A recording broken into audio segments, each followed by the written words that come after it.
Good afternoon, students. Welcome to Light Beam classes. So let's begin the most important chapter in biology, that is how do organism reproduce. I hope थोड़ा सा idea सभी को होगा कि क्या है ये टॉपिक, है ना, किस तरीके से चलता है. सबसे पहले स्टार्ट करते हैं डेफिनेशन से कि डेफिनेशन भाई रिप्रोड्यूस दैट इज़ रिप्रोडक्शन का मतलब क्या है ना. क्यों, और एक चीज़ पहले भी मैंने बताई है, मैं फिर बता रही हूँ. देखो, बायोलॉजी को अगर समझना है ना तो बस रटना नहीं, है ना.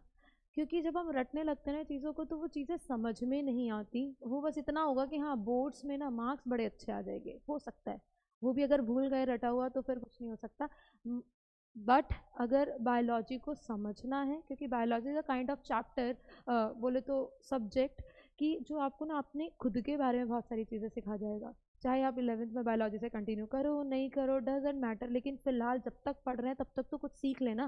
That is we have to inculcate some good things in us.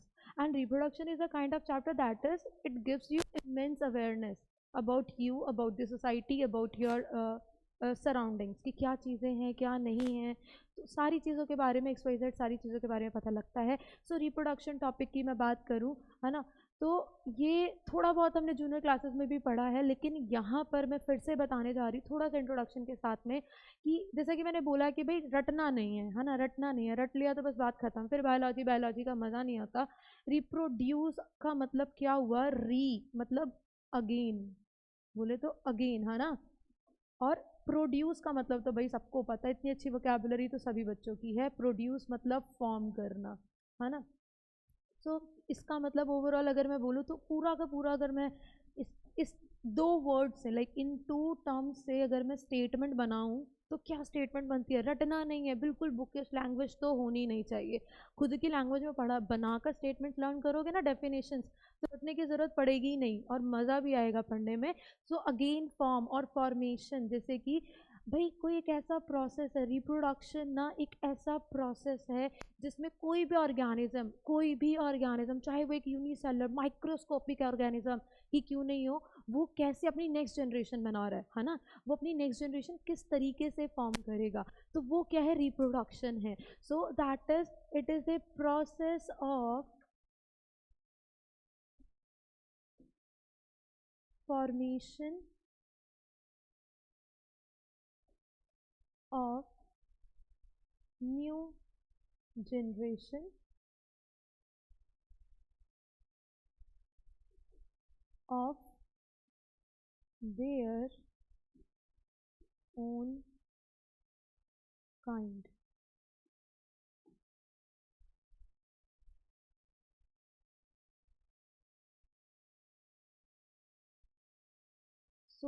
That is, मैंने क्या बोला, देखो ये दो शब्दों से बन गई हमारी definition. Reproduction is a process by which any organism make their own kind, कि वो अपने जैसा एक और, देखो जैसे human beings give birth to human beings, है ना. बैक्टीरिया से बैक्टीरिया आने वाले हैं, कैट से कैट आएगी, डॉग से डॉग्स आने वाले हैं, है ना. कोई और ऑर्गेनिज्म किसी और टाइप की स्पीशी को बर्थ नहीं दे सकता. That is reproduction.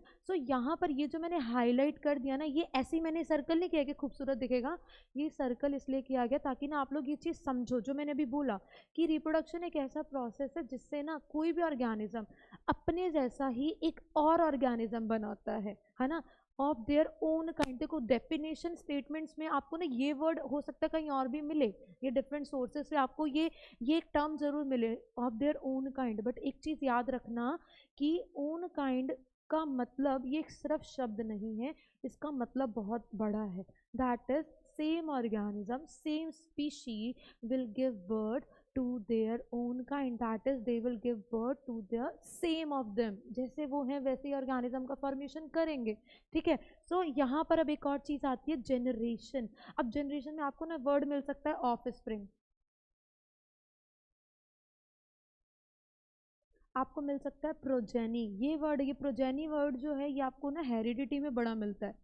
फिर लगता है अरे भाई ये तो हमने बताया ही नहीं था, है ना. प्रोजेनी क्या होता है समझ में नहीं आता, हमने तो जनरेशन पढ़ा था, हमने तो ऑफ स्प्रिंग पढ़े थे, प्रोजेनी कैसे आ गया, है ना. Progeny, of spring, generation, all are same. Reproduction is a process of formation of new individual, new organism, new generation of their own kind. ये एक ऐसा प्रोसेस है जिससे कोई भी ऑर्गेनिज्म, देखो कोई भी living organism is able to give or to give birth to their new generation, है ना, that is reproduction. I hope ये कॉन्सेप्ट क्लियर हुआ होगा कि रिप्रोडक्शन है क्या। देखो रटना पड़ा, बिल्कुल नहीं रटना पड़ा, रटने की ज़रूरत भी नहीं है, बहुत ध्यान से चीज़ें समझेंगे तो क्लैरिटी मिलती रहेगी। ठीक है, चलो अभी एक नेक्स्ट एक क्वेश्चन लिखती हूँ मैं यहाँ पर। इज रिप्रोडक्शन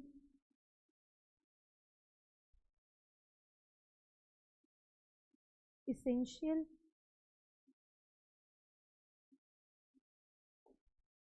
इसका आंसर क्या होना चाहिए?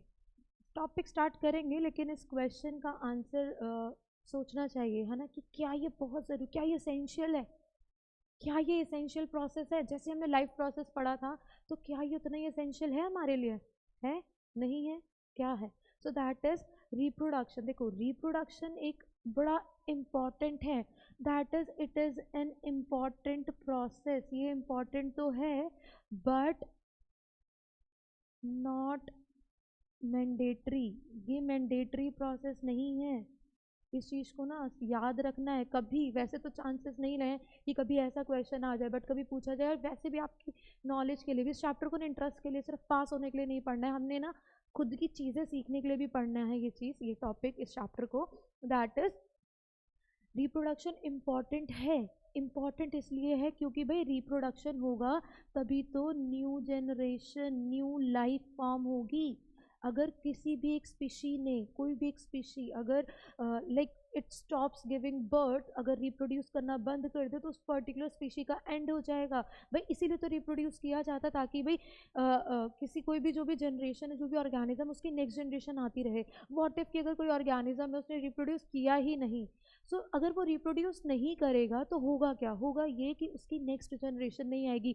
लाइक मैं बैक्टीरिया की बात करूँ, किसी स्पेसिफिक बैक्टीरिया की बात करूँ, है ना, तो जैसे कि मैं बात करूँ साल्मोनेला टाइफाई, नाम सुना है, टाइफाइड कॉज करता है, it is the causative agent of typhoid. ठीक है, साल्मोनेला टाइफाई, अगर टाइफाइड बोले तो साल्मोनेला टाइफाई अगर रिप्रोड्यूस करना बंद कर देना तो लोगों को टाइफाइड नहीं होगा। हमारे लिए अच्छी बात है, लेकिन उस ऑर्गेनिज्म के लिए तो गलत चीज़ हो गई ना, वो स्पीशी पूरी खत्म होगी, वो ऑर्गेनिज्म पूरा खत्म हो जाएगा, है ना। Reproduction is important for the continuity of life on this earth. ये आपको मिल सकता है, बड़ा ही ईजी सा क्वेश्चन था कि वाई रिप्रोडक्शन और how reproduction is responsible for continuity of life. That is reproduction is responsible for the continuity of life on this earth, because इससे क्या है, नई जनरेशन आ रही, स्पीशीज जो है कंटिन्यूस चल रही हैं। लेकिन अब अगले स्टेप 2 पर आ जाते हैं इस क्वेश्चन के नेक्स्ट पार्ट पे, but it is not mandatory.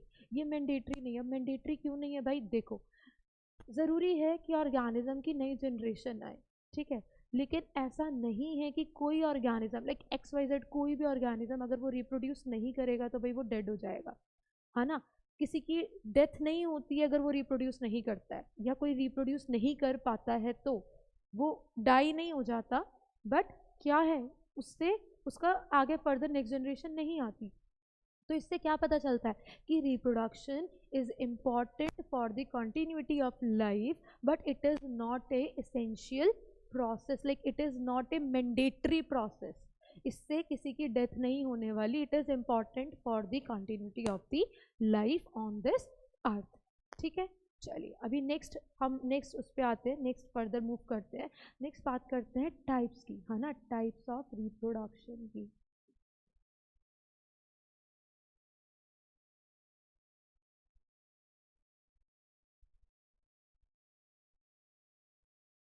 ठीक है, सो अभी टाइप्स ऑफ रिप्रोडक्शन की अगर हम बात करें, सो कितने टाइप का रिप्रोडक्शन है हमारे पास? है 2 टाइप का रिप्रोडक्शन। तो सबसे बेस्ट तरीका है, इसको ऐसे ही पढ़ेंगे, asexual and sexual reproduction. Asexual reproduction and sexual reproduction, types of reproduction 2 type के हैं, बहुत ध्यान से सुन ले, तीसरा कोई टाइप नहीं होता है। 2 टाइप के रिप्रोडक्शन है, एसेक्सुअल एंड सेक्सुअल। अभी ए सेक्सुअल रिप्रोडक्शन की अगर मैं यहाँ बात करूँ तो ए सेक्सुअल रिप्रोडक्शन क्या है, अब याद करने के लिए ना रटना नहीं है। देखो मुझे पता है इतने मेच्योर आप हो, है ना, इस लेवल पे 10th में हो के हम इतनी छोटी सी बात तो याद रख सकते हैं, बट फिर भी आपको एक ट्रिक के साथ बता देती हूँ, दैट इज आपको कभी भी गलत नहीं होगा। ए सेक्सुअल का मतलब क्या होता है भाई, ए का मतलब इंग्लिश है ना, ए का मतलब क्या है, वन। ए का मतलब वन है ना, वन। मतलब asexual reproduction is a type of reproduction in which only one parent is required, सिर्फ एक ही पेरेंट चाहिए, that is only a single body, only a single parent is sufficient, is capable to form their next generation, to form their new generation, that is number 1.2 हुआ। अभी next बात करते हैं, अब भाई एक ही पेरेंट है ना, एक ही पेरेंट है, so that is no gamete.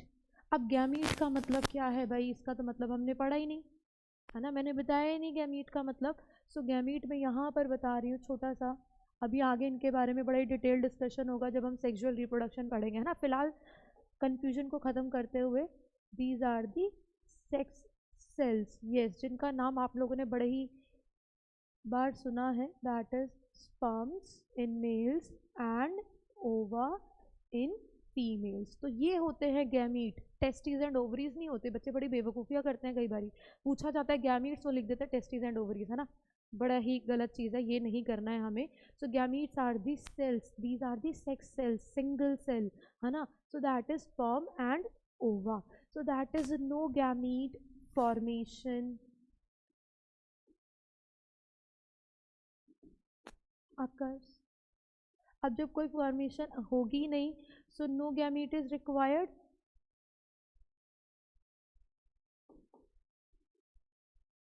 कोई गैमीट ही नहीं चाहिए हमें, कोई गैमीट बनेगा नहीं, कोई गैमीट चाहिए भी नहीं। सो गैमीट का फ्यूजन कहाँ से होगा भाई, जब गैमीट है ही नहीं तो गैमीट फ्यूज कहाँ से करेंगे। नो गैमीट फ्यूजन और नो फ्यूजन ऑफ गैमीट्स, है ना, कुछ भी नहीं, फ्यूजन ऑफ गैमीट्स नहीं होगा।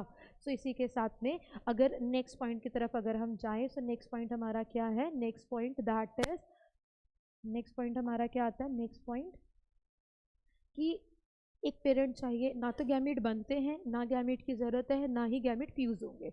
तो ये अब होता किन में, अब ऐसे कौन सा ऑर्गेनिज्म है भाई जिनमें ये हो रहा है।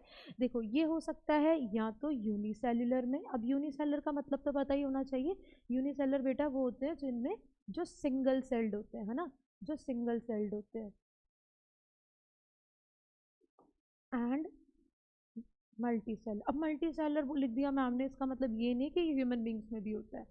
मल्टी सेलर का मतलब है कि ये जो सिंपल मल्टी सेलर होते हैं ना, जैसे स्पायरोगायरा, एल्गी वगैरह, है ना, उनमें होता है ये सिंपल मल्टी सेलर ऑर्गेनिजम्स में ये होता है।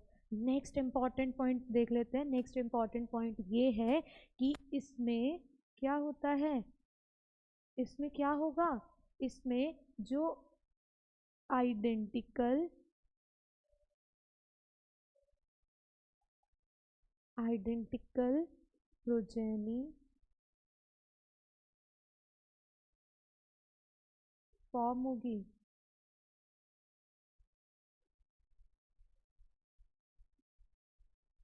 आइडेंटिकल प्रोजेनी फॉर्म होती है, मतलब जैसे पेरेंट होंगे। आइडेंटिकल का मतलब पहले तो यही मैं बता देती हूँ ना, फिर बाद में बात करते हैं।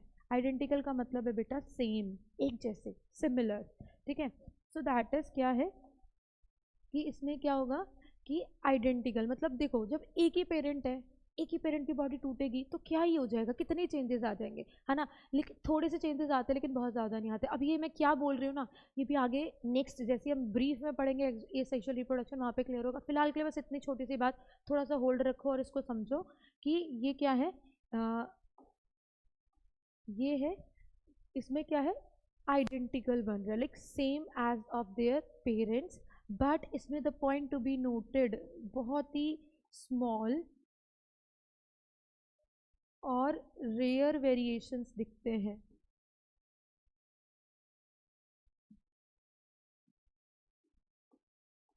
स्मॉल और रेयर वेरिएशंस इसमें आते हैं, वेरिएशंस हमें दिखते हैं। अब वेरिएशन वाला जो बात है ना, मैं इसके जस्ट बाद अभी बताती हूँ कि वेरिएशंस हैं क्या, क्यों इम्पॉर्टेंट है। देखो ये वाला जो टॉपिक है ना वेरिएशन, देखो ये तुम्हें यहाँ भी मिलने वाला है, तुम्हें हेरिडिटी में मिलने वाला है। लाइक हम दोनों ही चैप्टर में ना ये सेम चीज़ पढ़ते हैं। थोड़ा सा मैं अभी यहाँ बताऊँगी, बहुत ज़्यादा डीप डिस्कशन हम हेरिडिटी में करेंगे, उसके लिए नेक्स्ट हम अगली बार फिर जब डिस्कशन हमारा स्टार्ट होगा हेरिडिटी में तब उसके बारे में पढ़ेंगे। थोड़ा सा अभी मैं आपको बता दूंगी, क्यूरियोसिटी कम कर देंगे हम आपकी। तो दैट इज़ ये था पूरा लिस्ट। वन पेरेंट चाहिए, कोई गैमीट नहीं चाहिए, कोई गैमीट बनेगा नहीं, कोई गैमीट फ्यूज़ नहीं होगा। यूनिसेलर और मल्टीसेलर किसी भी टाइप के ऑर्गेनिज्म में हो सकता है। इसमें आइडेंटिकल या फिर सेम टाइप ऑफ पेरेंट्स का फॉर्मेशन होता है। और एक और चीज़ हम बोल सकते हैं कि इसमें क्या है, डिप्लॉयड सेल्स का फॉर्मेशन होता है। अब डिप्लॉयड सेल भी क्या है ये भी हम आगे पढ़ते हैं, ठीक है। अब आते हैं हम नेक्स्ट, दैट इज हम आ जाते हैं अपने नेक्स्ट सेक्सुअल रिप्रोडक्शन पे। आई होप ये क्लियर हुआ होगा, है ना। कोशिश करनी है ये कि अभी मैंने जैसे ये चीज़ें बड़ी ही ईजिली एकदम सिंपल वे से बताई है, कुछ भी बुकिश नहीं, जस्ट एक अंडरस्टैंडिंग। आप भी ऐसे अंडरस्टैंडिंग बनाओ और सारी चीज़ें बड़ी क्लियर हो जाएंगी। देन हम बात करते हैं सेक्सुअल रिप्रोडक्शन की। अभी सेक्सुअल रिप्रोडक्शन की अगर मैं बात करूँ तो सेक्सुअल रिप्रोडक्शन जस्ट उल्टा नहीं लिख देना, बहुत सारी चीज़ें अलग हैं इसमें। सेक्सुअल रिप्रोडक्शन की बात करें तो भाई इसमें चाहिए हमें 2 पेरेंट्स, 2 पेरेंट रिक्वायर्ड हैं, 2 पेरेंट्स आर रिक्वायर्ड। देखो मैम ने तो साथ साथ नोट्स भी बनवा दिया आपके, है ना, स्टिकी नोट्स जिनसे एकदम क्विक रिकैप भी हो जाता है, जिस सब फटाफट से हम ये पढ़ेंगे और सारा टॉपिक हमारा कवर हो जाएगा। 2 पेरेंट्स रिक्वायर्ड होते हैं, मदर फादर और male and female, 2 candidates, 2 parents are required. अब इसमें 2 अलग अलग हैं, 2 इंडिविजुअल्स हैं, so that is gamete are required.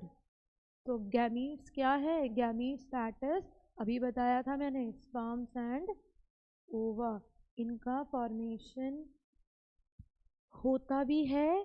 मैं सेम नहीं लिखने वाली हूँ, ये बनते भी हैं, रिक्वायर्ड भी हैं, और ये फ्यूज़ भी होते हैं, फ्यूजन ऑफ गैमीट होता है यहाँ पर, ठीक है। तो ये चीज़ भूलनी नहीं है, ये नहीं कि बस सेम ही हमने लिख दिया। देन अब नेक्स्ट पे बात करते हैं। अब देखो 2 इंडिविजुअल है, 2 अलग इंडिविजुअल है, सो दैट इज़ अभी हमें क्या चाहिए ना, हमें देखना है कि क्या ये कौन सा टाइप के ऑर्गेनिज्म में होगा। दैट इज़ ये सिर्फ ना मल्टी सेलुलर में हो सकता है। मतलब सेक्सुअल रिप्रोडक्शन की बात करें ना तो ये या तो बिल्कुल सिंपल ऑर्गेनिज्म या यूनिसेलर दैट इज जो सिंगल सेल्ड है, सिर्फ उनके केस में बात करते हैं। लेकिन सेक्सुअल रिप्रोडक्शन की बात करें तो ये वैसे ऑर्गेनिज्म में होता है जो बड़े कॉम्प्लेक्स है, जिनकी बॉडी कॉम्प्लेक्स है, जिनके पास स्पेसिफाइड सिस्टम है, उनके साथ वो लोग क्या फॉलो करते हैं, वो फॉलो करते हैं सेक्सुअल रिप्रोडक्शन। देन मैं नेक्स्ट बात कर दूँ, सो नेक्स्ट बात की जाए तो इसमें क्या बनते हैं, नॉन आइडेंटिकल ऑफ स्प्रिंग्स का फॉर्मेशन होता है, ठीक है। नॉन आइडेंटिकल ऑफ स्प्रिंग्स बनते हैं, मतलब अब ये नॉन आइडेंटिकल सिर्फ एक वर्ड नहीं है, इसमें बड़ा गहरा मतलब है इसका। अभी आगे बात करते हैं। दैट इज लार्ज और विजिबल वेरिएशंस हमें दिखते हैं, इसमें लार्ज वेरिएशंस हमें सामने से दिख रहे होते हैं। अब ये जो 2 शब्द लिख दिए हैं ना मैंने, ये 2 पॉइंट लिख दिए हैं, ये बहुत इंपॉर्टेंट एकदम माइंड में फिट हो जाने चाहिए कि ना तो हम सेम हैं, ना ही हम अपने पेरेंट्स जैसे, नहीं पेरेंट्स जैसे हैं लेकिन हम एग्जैक्टली नहीं दिख रहे ना भाई। 100% हम अपनी मम्मी जैसे, 100% अपने पापा जैसे तो नहीं दिखते। कुछ कुछ करेक्टर मम्मी के हैं, कुछ कुछ पापा के करेक्टर्स हैं, कुछ हमारे न्यूली डेवलप करेक्टर है ना, gifted by the God, gifted by the nature. तो कुछ हमारे नए करेक्टर होते हैं। तो इसका मतलब क्या है, वी आर नॉट क्लोन्स, हम ना क्लोन नहीं है, हम शक्ल थोड़ी ना हम अपने मम्मी पापा के, we are not clones to our parents. But हमारे जो वेरिएशंस हैं, मतलब वेरिएशन का मतलब अभी चलो आगे हम आगे बढ़ते हैं तभी वही डिस्कशन करते हैं कि वेरिएशन और नॉन आइडेंटिकल जो मैं बोल रही हूँ ये है क्या। तो फटाफट से एक बारी क्विक सा रिकैप करके देखो, क्या तुम्हें ये चीज़ समझ में आ रही है ना। दैट इज, क्या ये चीज़ समझ में आई जो मैंने अभी बोला। चलो मैम ने थोड़ी सी स्क्रीन छोटी कर दी, सारे पॉइंट्स एक साथ अच्छे से दिख रहे होंगे, है ना। तो क्लियरली दिख रहा है सारे पॉइंट्स जो मैंने लिख दिए यहाँ पर। सेक्सुअल ए सेक्सुअल में डिफरेंस, ए सेक्सुअल में 1 पेरेंट, सेक्सुअल में 2 पेरेंट चाहिए हमें। दोनों के बीच में डिफरेंस क्या है ना, ए sexual mode of reproduction, sexual mode of reproduction. बेटा इस वाले पार्ट को ना इग्नोर नहीं करना है। सोचो कि हम तो भाई इग्नोर कर देंगे क्योंकि सेक्सुअल तो ए सेक्सुअल तो बड़ा इजी है ना, इतना छोटी छोटी बातें कौन पूछ रहा है। लेकिन ए सेक्सुअल वाला ये जो पार्ट है ना, इससे एग्जाम्पल बहुत सॉलिड मिलने वाले हैं आप लोगों को। ठीक है, चलिए फिर नेक्स्ट नेक्स्ट मूव करते हैं अपनी नेक्स्ट टॉपिक की तरफ। चलो तुम्हें छोटा सा ये भी बताना है, मैं ये भी बता देती हूँ वेरिएशन क्या है और ये क्या है। ठीक है, चलिए नेक्स्ट मूव करते हैं। सबसे पहले आता है अभी हमारा वेरिएशंस क्या है, वेरिएशंस क्या होते हैं,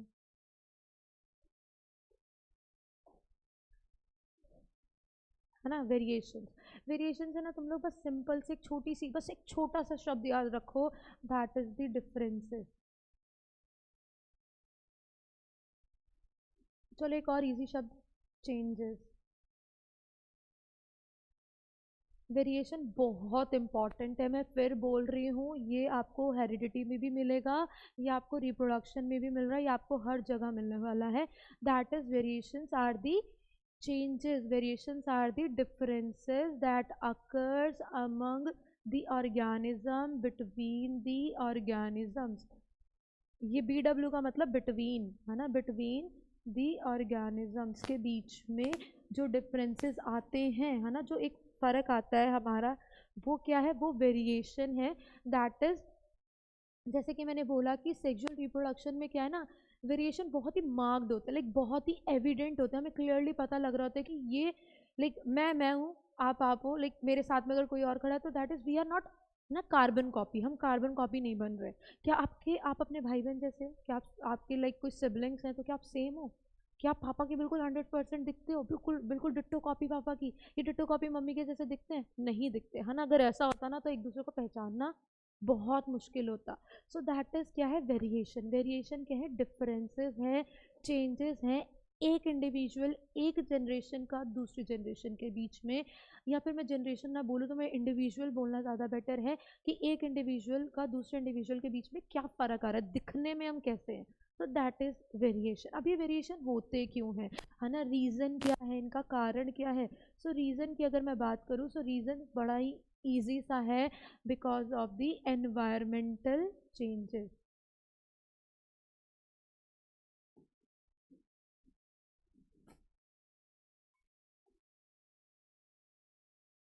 एनवायरमेंटल चेंजेस, जो हमारे सराउंडिंग में चेंजेस हो रहे हैं, उन चेंजेस की वजह से हमारी बॉडी क्या करती है, अडेप्टेशंस करती है, बदलाव करती है। वो बदलाव हमारी अगली जनरेशन में आके दिखता है। सी यही तो कारण है ना, तभी तो हम या हमारी आने वाली जनरेशन इस डिफरेंट चेंजिंग एनवायरनमेंट में अडेप्ट कर पाती है। कैसे किसी न्यू बॉर्न को पता होता है कि भाई मैं इस पर्टिकुलर एनवायरनमेंट में भी सेटल हो जाऊंगा, है ना, उसको कैसे पता चल जाता है, लाइक पता क्या चलना, लाइक वो कैसे उसकी बॉडी जो है बॉर्न होते ही उस एनवायरनमेंट में लिविंग है, कैसे जिंदा रह पा रही है, because of these variation. That is the adaptations, वो अडेप्टेशंस, वो चेंजेस जो हमारे पेरेंट्स से हम में आए, हमारे पेरेंट्स के जीन्स के थ्रू हमारे अंदर आए, और हम क्या करेंगे, अपनी नेक्स्ट जनरेशन को दे देंगे। That is the adaptation and variation, that is variation differences हैं। और ये क्यों होते हैं, क्योंकि हमारा जो एनवायरनमेंट बदलता है, कोई भी जनरेशन ना वो चेंजिंग एनवायरनमेंट के साथ में बदलती जाती है। अब वो जो बदलाव होते हैं ना, उन बदलाव, वो बदलाव हमारी बॉडी में एक्यूमुलेट हो जाते हैं, रिटेन हो जाते हैं, दैट इज हमारे जीन्स में आ जाते हैं, वो हम अपनी अगली जनरेशन को ट्रांसफर कर देते हैं। That's it. एक जनरेशन दूसरी जनरेशन को जीन्स ट्रांसफर करी, दैट इज इंफॉर्मेशन दे रही है कि भाई जो अगली जनरेशन आए वो भी इस एनवायरनमेंट में सेटल हो जाए। अब मैम एनवायरनमेंट की बात करें, एक छोटा सा एग्जाम्पल बताती हूँ। देखो जैसा आज एनवायरनमेंट है पॉल्यूटेड, है ना, पानी भी वैसा नहीं, हवा भी वैसी नहीं, क्या आज से 30 साल पहले 50 साल पहले भी ऐसा ही था? बिल्कुल नहीं था ना। लेकिन हम फिर भी अडेप्ट कर गए ना, जिंदा है ना इस एनवायरनमेंट में। क्यों? क्योंकि भाई कुछ चेंजेस, कुछ इन्फॉर्मेशन हमें हमारे पेरेंट्स से मिली कि भाई ऐसे एनवायरनमेंट में हमें अडेप्ट हो जाना है।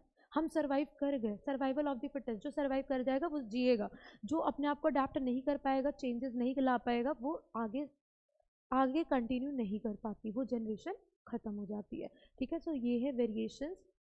अब मैंने एक चीज़ छोटी सी और, कि कभी वाई के साथ में क्वेश्चन आता है, why the variation in sexual reproductions are evident are large, large इसे अब क्यों है लार्ज, है ना, वेरिएशंस क्यों हैं इतने ज़्यादा हमारे। मैं बैक्टीरिया देखो, अब बैक्टीरिया तो बैक्टीरिया जैसे दिख रहा है, हमें तो नहीं समझ में आ रहा कि भाई ये कोई पेरेंट है, कोई मम्मी है, कोई पापा है, कोई उसका भाई बहन है, हमें तो नहीं दिख रहा, हमें तो नहीं पता चलता बैक्टीरिया के केस में, है ना। लेकिन ह्यूमन बींग के केस में तो बड़ा ही एविडेंट होता है, बड़ी ही जल्दी हमें पता चलता है। दैट इज सेक्सुअल रिप्रोडक्शन में ये जो वेरिएशंस होते हैं ये बड़े ही मार्क्ड हैं। अब ये मार्क्ड क्यों है या सेक्सुअल में क्यों नहीं होते वो अभी हम आगे देखते हैं। जैसे कि अब देख लेते हैं वाई, है ना, इस वाई का आंसर देख लेते हैं, वाई क्या क्या होना चाहिए। तो सिंपल सी बात है, देखो जैसे कि यहाँ पर मदर एंड फादर, ठीक, दो अलग इंडिविजुअल, दो अलग डीएनए, दो अलग डीएनए। अब क्या है, fusion of gametes that is sperm and ओवा में दो अलग अलग डीएनए हैं। जब वो फ्यूज हो रहे हैं, मतलब यहाँ पर कुछ इस तरीके से समझते हैं, ये है मम्मी का डीएनए, ये है फादर्स डीएनए, ठीक, डीएनए। अभी क्या हुआ कि एक स्ट्रैंड तो मदर से आ गया, एक स्ट्रैंड आ गया फादर से, राइट। अभी क्या है, ये जाकर फ्यूज हो गया, समझ आया। दैट इज ये जो एक था ना, ये जो फादर डीएनए था, ये थोड़ा सा इसका कलर चेंज कर लेते हैं, है ना। दैट इज हमें क्या मिला, एक स्ट्रैंड तो हमें मिल गया हमारी मदर से, एक स्ट्रैंड हमें मिल गया हमारे फादर से, बन गया ना नया डीएनए। ये मदर डीएनए, ये था फादर डीएनए, अब ये फादर डीएनए है ना, ये मदर डीएनए है, दोनों फ्यूज कर गए तो एक थर्ड एक नया डीएनए बन गया।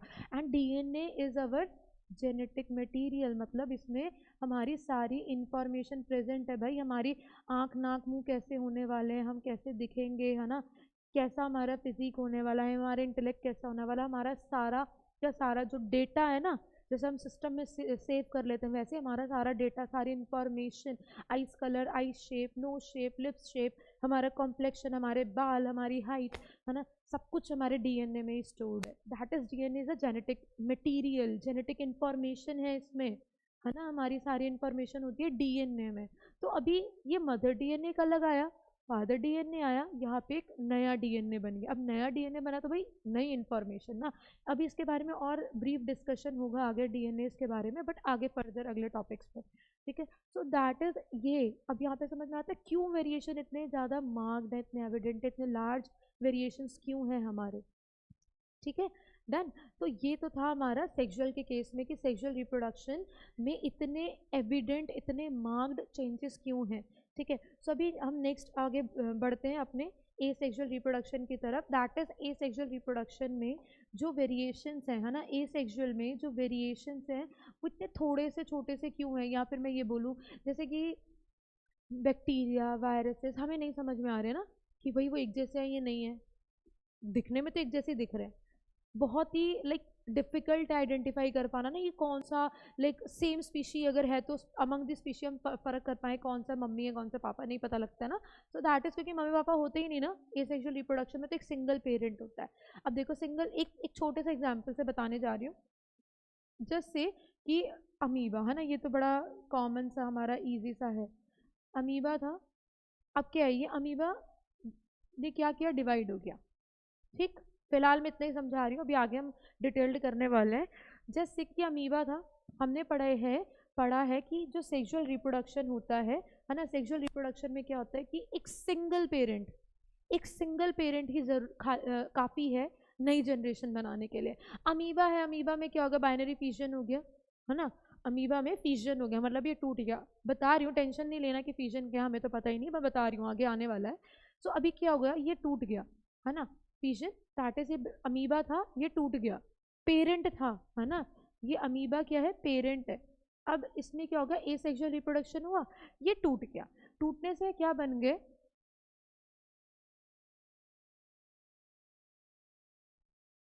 दो नए क्या बने, डॉटर सेल्स बन गए, है ना, डॉटर सेल्स बोले तो नई जनरेशन बन गई। आपको ये ना बोले कि मैम डॉटर सेल बोल दिया, है ना, हमारे साथ तो पार्शियलिटी हो गई, सन क्यों नहीं बोला इसको, तो वो साइंटिफिक है। सो दैट इज, ये क्या हुआ, डॉटर सेल्स, दैट इज दो डॉटर सेल्स बन गए, कितने पेरेंट है यहाँ पर? सिर्फ एक पेरेंट है ना, सिर्फ एक पेरेंट है और कितने डॉटर सेल बन रहे हैं? 2 डॉटर सेल बन रहे हैं, मतलब 2 नई जनरेशन, एक सेल से, एक पेरेंट बॉडी से 2 नई बॉडी बन गई, है ना। सो दैट इज, ये क्या है तो एसेक्सुअल। लेकिन इसमें क्या चीज़ समझ में आ रही है? इसमें ये समझ में आ रही है कि एक ही पेरेंट था, तो मतलब एक ही डीएनए था, इसमें एक ही डीएनए था, है ना, इसमें एक ही डीएनए है हमारा। अब यही एक ही डीएनए क्या हो गया? ट्रांसफर हो गया। एक ही डीएनए क्या हो गया? ट्रांसफर हो गया। अब इसी वजह से क्या है, वेरिएशन आते तो हैं लेकिन हमें एविडेंट नहीं होते, हमें दिखते नहीं हैं, हमें समझ में नहीं आते, हम पहचान नहीं पाते, है ना। अब क्या है, अभी ये पॉइंट आता है कि मैम ने तो सेम सेम सेम है सब, तो फिर थोड़े से भी क्यों हो रहे हैं? हमने बोला कि वेरिएशन होते नहीं हैं, या बहुत ही थोड़े से होते हैं, बहुत ही रेयर, बहुत ही लिटिल वेरिएशन जो कि मार्क्ड नहीं है। ठीक है, नहीं हो रहे समझ में आ रहा है, लेकिन थोड़े से तो हो रहे हैं ना। वो थोड़े से क्यों हो रहे हैं? थोड़े से भी चेंजेस क्यों आ रहे हैं? तो थोड़े से भी चेंजेस आने का कारण बेटा मैं बता दूं, थोड़े से चेंजेस आने का कारण सीधी सी बात है, क्या है वो? ये है कि जब न्यू डीएनए फॉर्म होता है, लाइक न्यू डीएनए, है ना, जब न्यू डीएनए बनेगा, बनता है, फॉर्म होगा यहाँ पर, उस टाइम पर कुछ ऐसे चेंजेस हो गए, म्यूटेशन हो गए, बदलाव हो गए। एक ये एक डीएनए है, ये टूट रहा है, नया डीएनए बन रहा है। सो उस टाइम पर कुछ कॉपिंग के वक्त कुछ बदलाव हो जाते हैं, ऐसे बहुत ज़्यादा कुछ चेंजेस नहीं आते। चलिए, ये होता है हमारा टॉपिक ख़त्म। अब हम बढ़ते हैं द मोस्ट इंटरेस्टिंग टॉपिक की तरफ अपने, दैट इज हमारा है एसेक्सुअल रिप्रोडक्शन। इसको अभी पढ़ते हैं डिटेल्ड में, डिटेल्ड डिस्कशन करेंगे एसेक्सुअल रिप्रोडक्शन।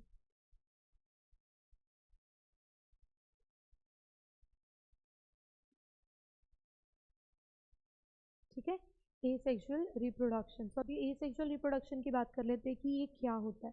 अब ए का मतलब, अब भाई कोई डाउट के साथ नहीं होना चाहिए, क्योंकि ये हम लोगों ने शुरू में ही काफ़ी डिस्कशन कर लिया कि एसेक्सुअल रिप्रोडक्शन है क्या। अब तो हम बस इनके टाइप्स पढ़ेंगे। एसेक्सुअल रिप्रोडक्शन की अगर मैं बात करूँ, बता देती हूँ, समरी कर देती हूँ। सिर्फ एक ही पेरेंट है, एक ही पेरेंट रिक्वायर्ड है, एक ही पेरेंट से न्यू जनरेशन भी बन जाएगी, एक ही पेरेंट से नए ऑर्गेनिजम्स भी आ जाएंगे, एंड साथ ही साथ में क्या है कि अब मैं इसके टाइप्स, मैंने जैसे कि बोला कि मैं भी टाइप्स बताने जा रही हूँ, राइट। तो टाइप्स जो आ रहे हैं ना, टाइप्स आ रहे हैं क्योंकि डिफरेंट ऑर्गेनिजम्स हैं, डिफरेंट ऑर्गेनिजम्स है। अब डिफरेंट ऑर्गेनिज्म देखो, हर एक ऑर्गेनिज्म का मोड ऑफ रिप्रोडक्शन, कि कोई भी ऑर्गेनिज्म कैसे रिप्रोड्यूस करे ये सेम नहीं हो सकता, है ना।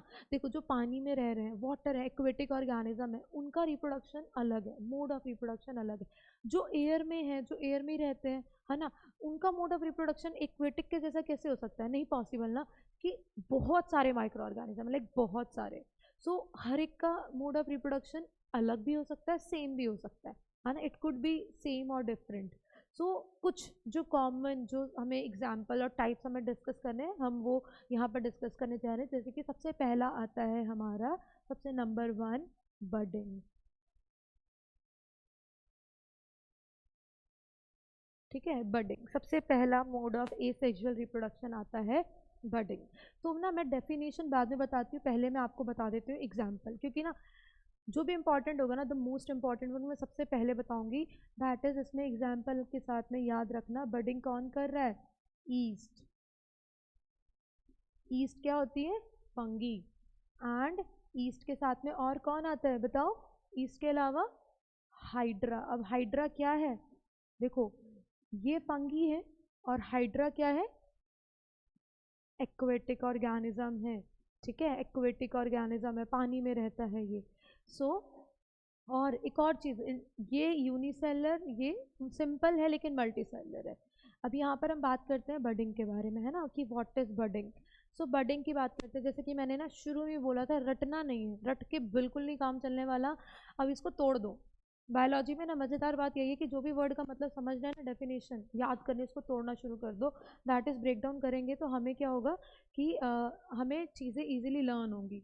सो बडिंग का मतलब देखें, सो बडिंग का मतलब formation of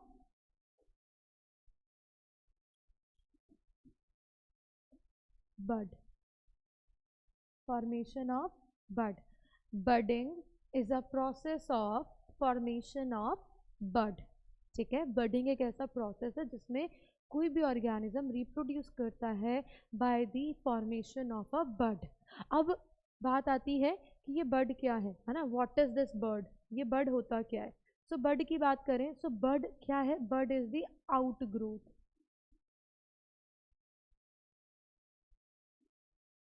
आउट ग्रोथ नहीं आया समझ में, एक्स्ट्रा ग्रोथ। अब तो आ जाना चाहिए भाई, इतनी तो बायोलॉजी में आती है ना, इंग्लिश भी आती है। सो आउट ग्रोथ और बर्ड और extra growth same, that is parent body में ना सेलुलर डिवीजन होगा, सेल डिवाइड होगी, और जब ये सेल डिवाइड होगी दैट इज क्या होगा, नए ऑर्गेनिज्म का फॉर्मेशन होगा, है ना। चलो एक छोटा सा एग्जांपल, बर्डिंग तो नहीं है लेकिन एक कोरिलेट कर सकते हैं ना, कॉमन माइंड में एक चीज़ आ सकती है हमारे, जैसे कि क्या देखा कभी, जैसे पोटैटो, आलू जब वो अंकुरित होने लगता है, जर्मिनेट होने लगता है, पोटैटो जब जर्मिनेट होता है उसके ऊपर ग्रीन ग्रीन बर्ड्स आ जाते हैं, सेम लाइक दैट, बिल्कुल दिमाग में वही चीज़ रखना। तो जैसे कि एग्जाम्पल नंबर 1 हम डिस्कस करते हैं, दैट इज हम ईस्ट का एग्जाम्पल देखते हैं। ईस्ट जो कि बर्डिंग करता है, आप कैसे देखो, एसेक्सुअल रिप्रोडक्शन इग्नोर नहीं करना। दूसरा एक सबसे बड़ा टिप दे रही हूँ मैं कि आपको डेफिनेशन याद रहे नहीं रहे लेकिन डायग्राम और एग्जाम्पल भूलना नहीं है। और दूसरी चीज़, ये टॉपिक आपसे कभी भी किसी भी फॉर्म में 1 नंबर 2 नंबर कहीं पर किसी भी चीज़ में पूछा जाए, always try to draw some diagrams, क्योंकि ये वाला टॉपिक ना बिना डायग्राम के बेटा नहीं होगा।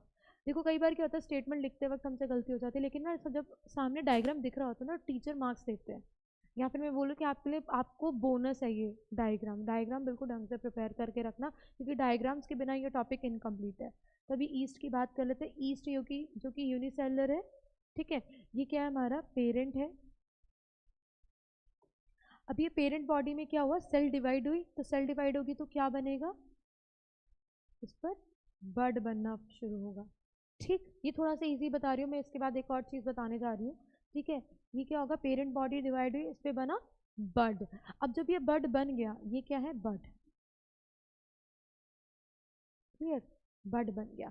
अब ये जो बड बना है, अब क्या करेगा, the point to be noted here is कि ये जो बड है ये पेरेंट बॉडी से तब तक जुड़ा रहेगा, तब तक अटैच रहेगा जब तक कि ये मेच्योर नहीं हो जाता। लाइक बडिंग में ना, बडिंग की यही खास बात है कि जो डॉटर सेल है ना, जो न्यू जनरेशन है वो पेरेंट से अटैच रहती है, जुड़ी रहती है, तब तक के जुड़ी रहती है जब तक कि ये फुली मेच्योर नहीं हो जाए, और मेच्योर टू सम एक्सटेंट नहीं हो जाए ये, तब तक ये क्या करता है, पेरेंट बॉडी से जुड़ा रहता है, तब तक ये पेरेंट बॉडी से डिटैच नहीं होता है, अलग नहीं होता है। अब फर्दर क्या होगा, फर्दर होगा ये कि ये अब ये मेच्योर हो चुका है, अब ये हो जाएंगे ब्रेक, और ब्रेक होके क्या बन जाएंगे हमारे, two new daughter cells, that is नई जनरेशन बन गई है, बन जाएगी।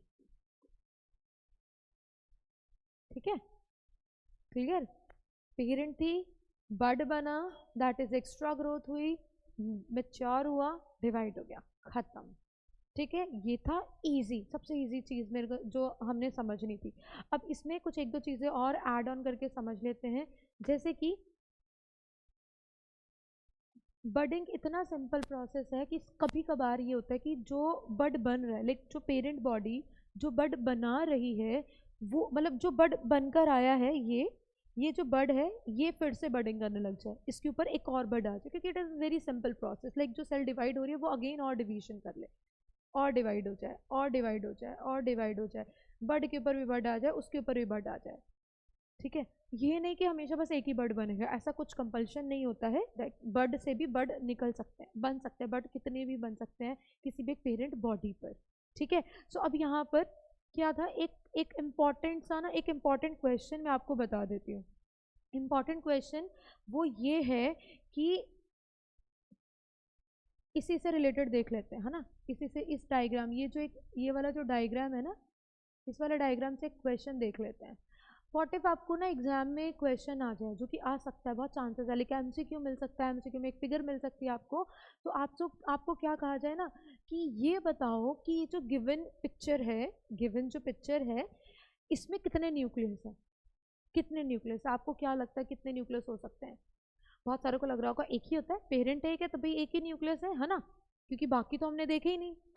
तो ये चीज़ बेटा याद रखना। देखो कोई भी सेल हमेशा always have in your mind that is कि चाहे वो हम लोग है ना, चाहे वो हमारी सेल है या कोई एक बेचारा छोटा सा ईस्ट ही क्यों नहीं है ना, यूनिसेलर ऑर्गेनिज्म ही क्यों नहीं है, जब इनकी बॉडी डिवाइड होती है, जब ये सेल डिवाइड होती है, कोई भी सेल डिवाइड होने से पहले सबसे पहले डिवाइड होता है उसका न्यूक्लियस। सबसे पहले जो डिवाइड होता है वो न्यूक्लियस होता है। भाई न्यूक्लियस में डीएनए है, हमारी जेनेटिक इन्फॉर्मेशन। अब ये जो बेचारे ये जो डॉटर सेल बनेंगे, नए न्यू जनरेशन बनेंगे, ये बनेंगे ही तब जब इनको इन्फॉर्मेशन मिलेगी। इन्फॉर्मेशन कैसे मिलेगी? जब इनका डीएनए तैयार होगा, डीएनए बनेगा। तो किसी भी सेल में सबसे पहले क्या होता है? सबसे पहले डीएनए डिवाइड होता है, डीएनए फॉर्म होता है। जब डीएनए फॉर्म हो जाता है तब फर्दर साइटोप्लाज्म डिवाइड होता है और एक नई जनरेशन बनकर आती है। अगर आपसे यहाँ पर एक एमसीक्यू पूछा जाता है कि how many nucleus are there in this given diagram, so what would we say? 1 2 3 4 5 6 7 and 8. So that is total number of 8 nucleus are present in the given diagram. ठीक है, दैट इज सबसे पहले किसी भी सेल में क्या होगा? सबसे पहले डिवाइड होगा उसका न्यूक्लियस, देन डिवाइड होगा साइटोप्लाज्म और फिर बनता है मैच्योर होके एक नया बड। ठीक है, तो ये चीज़ क्लियर हुई हमें सभी को, है ना? दिख रहा है अच्छे से, है ना? बिल्कुल अच्छे से क्लियरली समझ में आ गया ना? चलो अब ये पढ़ते हैं। अब हमने नेक्स्ट, अरे अभी हाइड्रा है ना, हाइड्रा को भी देख ही लें। चलो हाइड्रा को भी यहीं देख लेते हैं। नंबर 2 हमारा एग्जाम्पल है हाइड्रा। अभी हाइड्रा क्या है? दैट इज हाइड्रा, जो कि मैंने अभी क्या बताया था, ये होता है हमारा एक्वेटिक ऑर्गेनिज्म, पानी में रहता है ना। अब पानी में रहता है तो इसमें इसमें किस तरीके से होने वाला है बर्डिंग कैसे होगा इसमें?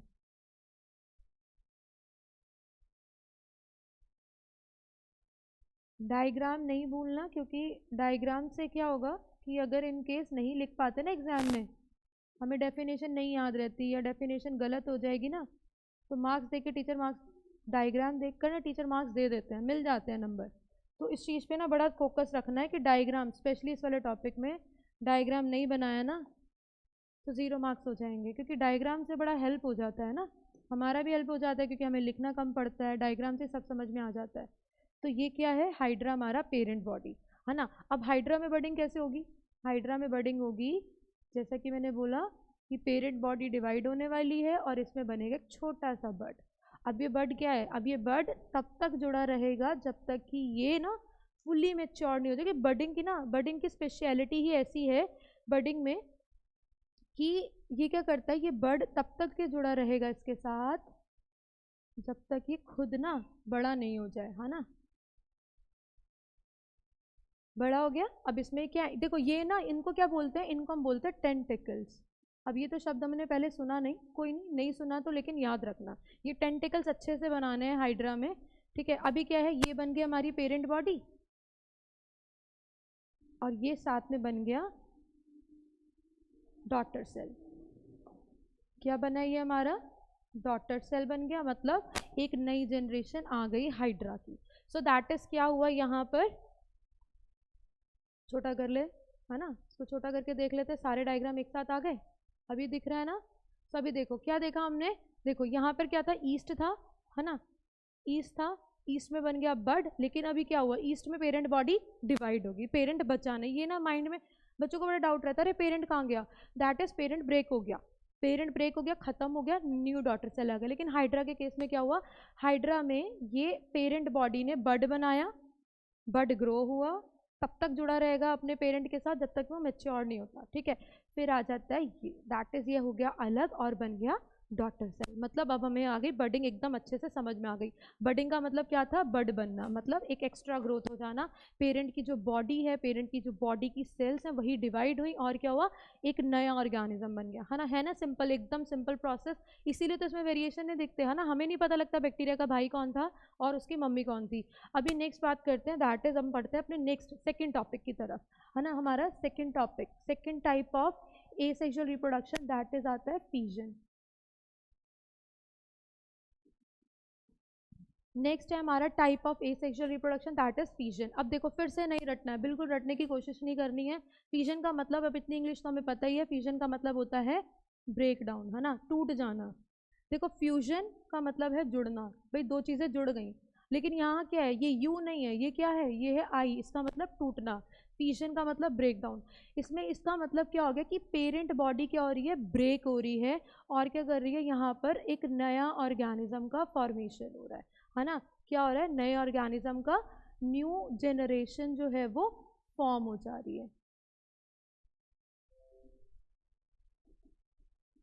है ना, न्यू जनरेशन फॉर्म हो रही है। अब कैसे होगी, अब क्या देखो, fission is a process, is a type of asexual reproduction in which the parent body divides or broken to form a new individual. I repeat, लिखना चाहो तो लिख भी सकते हो, it is a process of asexual reproduction in which the parent body divides to form a new generation, right.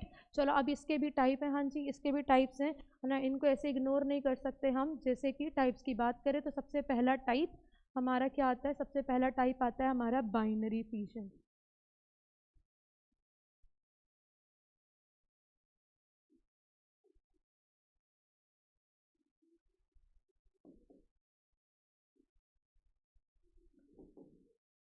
फिर आता है मल्टीपल फिजन।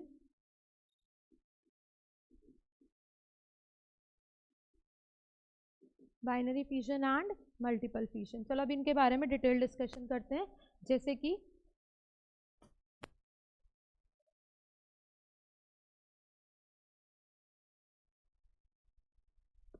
तो बाइनरी फिजन, देखो बाइनरी का मतलब बाई,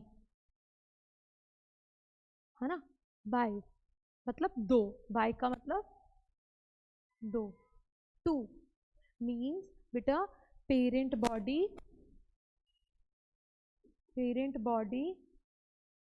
broken into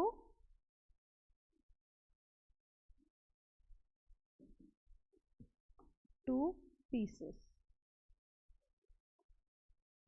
है ना, into two pieces. Parent body जो है वो दो पीस में टूट गई। देखो बडिंग में क्या होना, पेरेंट बॉडी पे बड बना और बड पेरेंट बॉडी से अलग हो गया। ईस्ट में ईस्ट पेरेंट था, उसकी बॉडी लाइक बड अलग हो गया, एक जो उसकी नई जनरेशन थी वो अलग गई, पेरेंट बड। हाइड्रा में पेरेंट बड अलग अलग, मतलब पेरेंट बॉडी एस और बड अलग हो रहा है। लेकिन यहाँ पर क्या है, फिजन। फिजन का मतलब क्या है, फिजन जैसे कि मैंने बोला, parent body broken into two or more than two daughter cells, दो या दो से ज़्यादा डॉटर सेल में वो ब्रेक हो जाती है, नई जनरेशन बनाते हैं। तो अब क्या है, देखो अगर कोई भी ऐसा ऑर्गेनिज्म है जो कि जिसका ऐसा प्रोसेस है कि भी वो ब्रेक होता है, टूटता है, तो बस दो ही फॉर्म करता है ना, दो ही ऑर्गेनिज्म बन रहे हैं, दो ही नए इंडिविजुअल बन रहे हैं, तो वो क्या है हमारा binary fission. Binary fission is a process of asexual reproduction in which parent body broken into two pieces, है ना, into two pieces और into two daughter cells into, अब बोले कोई बोले मैम पीसेस तो बड़ा ही हमारा इलॉजिकल सा टर्म लग रहा है ना, into two pieces बोले तो into two और two daughter cells, into two daughter cells, ठीक है। फिर अब अपनी अगली बात करते हैं नेक्स्ट, है ना, अब इसकी बात करते हैं कि मल्टीपल फिजन क्या है। मल्टीपल का मतलब बच्चे सबको पता है ना, इतने होशियार तो बच्चे हैं ही हमारे जिनको मल्टीपल का मतलब तो पता ही। मल्टीपल मतलब बहुत सारे, हाँ बहुत सारे। इसका मतलब इट इज़ अ प्रोसेस, लिखते रहा करो जो मैं डेफिनेशन बोल रही हूँ, शायद तुम्हारे लिए हेल्पफुल हो, है ना। वैसे तो सभी बड़े इंटेलिजेंट हैं लेकिन फिर भी शायद आपको कहीं ना कहीं हेल्प करें। मल्टीपल फिजन दैट इज, इसमें क्या है, parent body broken into more than two daughter cells, daughter cells, right? It is a process, like multiple fission is a process in which parent body broken into more than two pieces, ठीक है, और two daughter cells, है ना, ma'am तो बार बार pieces बोल रही हैं, into two daughter cells। अब बात करते हैं इनके एग्जाम्पल्स की, है ना। What are some of the examples, examples की बात करें तो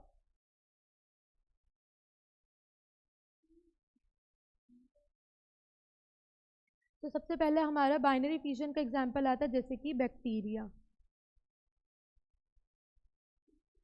देन आता है अमीबा, है ना, बैक्टीरिया, अमीबा, और बताओ, पैरामीशियम,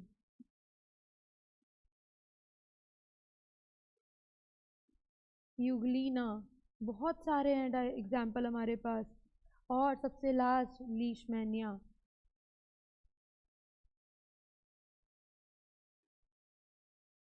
इसको मैंने ब्लॉक में बंद क्यों किया है, क्यों बंद कर दिया इसको बॉक्स में, क्योंकि बड़ा इंपॉर्टेंट है, अब इसकी बात करते हैं हम आगे। देन हम मल्टीपल फिशन की बात करें, इसके एग्जाम्पल्स की बात करें, तो इसका एग्जाम्पल क्या हो गया, राइजोपस, राइजोपस जो कि अगेन एक फंगी है ना, इसको याद रखना, ये क्या है, फंगी है। हमसे कई बार क्लास पूछी जाती है इस पे, ये कौन सी कैटेगरी में आ रहे हैं, हमें याद ही नहीं होता, हम भूल जाते हैं, है ना, इतने बिजी हैं हम लोग की छोटी सी बात नहीं याद रख पाते कि ये क्या है, ये क्या कर रहे हैं। ठीक है, अभी हुआ ना, समझ में आया, फिशन का मतलब पेरेंट बॉडी टूट रही है, बडिंग में पेरेंट बॉडी पर बड बन रहा था, फिशन में पेरेंट बॉडी टूट के खत्म, नई जनरेशन आ गई, लेकिन बडिंग में पेरेंट बॉडी ऐसे है, उस पर नया बड बन रहा है, राइट। तो binary fission, multiple fission, binary fission में क्या हो रहा है, बाइनरी मतलब दो, बेटा शब्द को समझो, वर्ड का ना मतलब समझो, मैं बार बार एक ही चीज बोल रही हूँ, रटना नहीं, समझो उस चीज को, कॉन्सेंट्रेट करोगे ना, मतलब तोड़ तोड़ के समझोगे तो बड़े इजीली समझ में आ जाएगा ना। बाइनरी, बाइनरी तो हम शायद मैथ्स में भी पढ़ते हैं ना, मैथ्स में भी हमारे टॉपिक आते हैं। बाइनरी फिजन मतलब पेरेंट बॉडी जो है दो दो पीसेस में, दो डॉटर सेल्स में ब्रेक डाउन हो जाती है, बाइनरी फिजन। मल्टीपल फिजन जब पेरेंट बॉडी दो से ज़्यादा डॉटर सेल्स में टूट रही है, तो दैट इज मल्टीपल फिजन। ठीक है, एग्जाम्पल्स तो फिर से बोल रही हूँ कि बहुत ज़्यादा इंपॉर्टेंट है, तो ध्यान रखें, ठीक है, एग्जाम्पल भूलें नहीं, एग्जाम्पल को बिल्कुल नहीं भूलना है, ठीक है,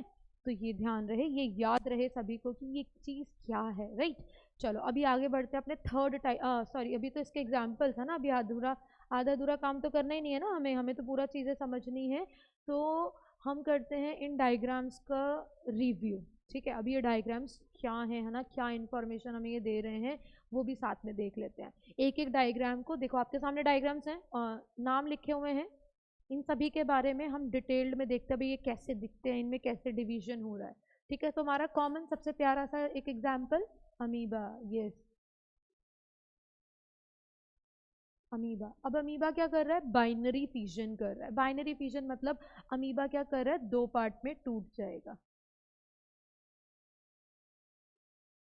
ये क्या है, पेरेंट, ठीक, पेरेंट है। अब पेरेंट बॉडी क्या कर रही है, देखो जैसे अभी मैंने अभी बताया था, सबसे पहले क्या होगा, न्यूक्लियस डिवाइड होगा, सीधा दो दो अमीबा नहीं बना देना, ये गलती बिल्कुल नहीं करेंगे आप लोग।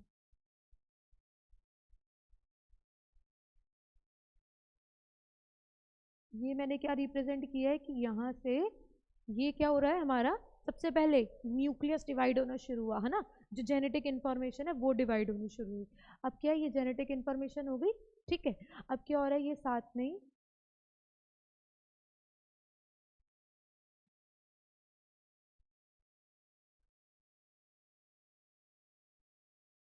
अब ये हुआ बेटा, इसका मतलब ये यहाँ पर ये क्या हो रहा है, अभी ना ये थोड़ा सा अच्छा सा बनाते हैं, ये अच्छा दिख नहीं रहा है ना, अच्छा सा बनाते हैं।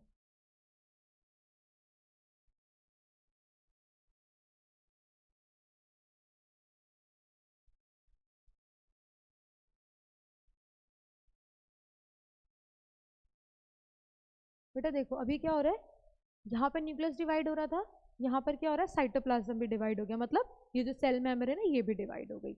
अब अब क्योंकि जब ये देखो, ये जो है ना, ये जब ये डिवाइड हो गया मतलब साइटोप्लाज्म डिवाइड हो गया, now the amoeba, now the daughter cells are ready to be separated.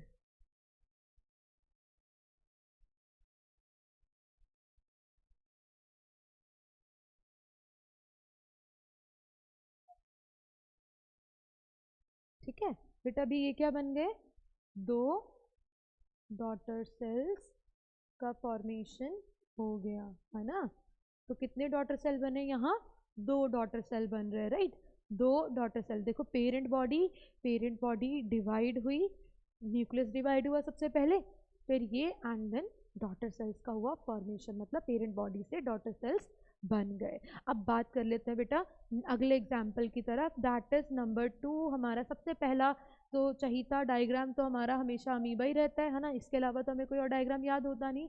लेकिन इस बार के लिए द मोस्ट इंपॉर्टेंट मैं बता रही हूँ, लीशमैनिया।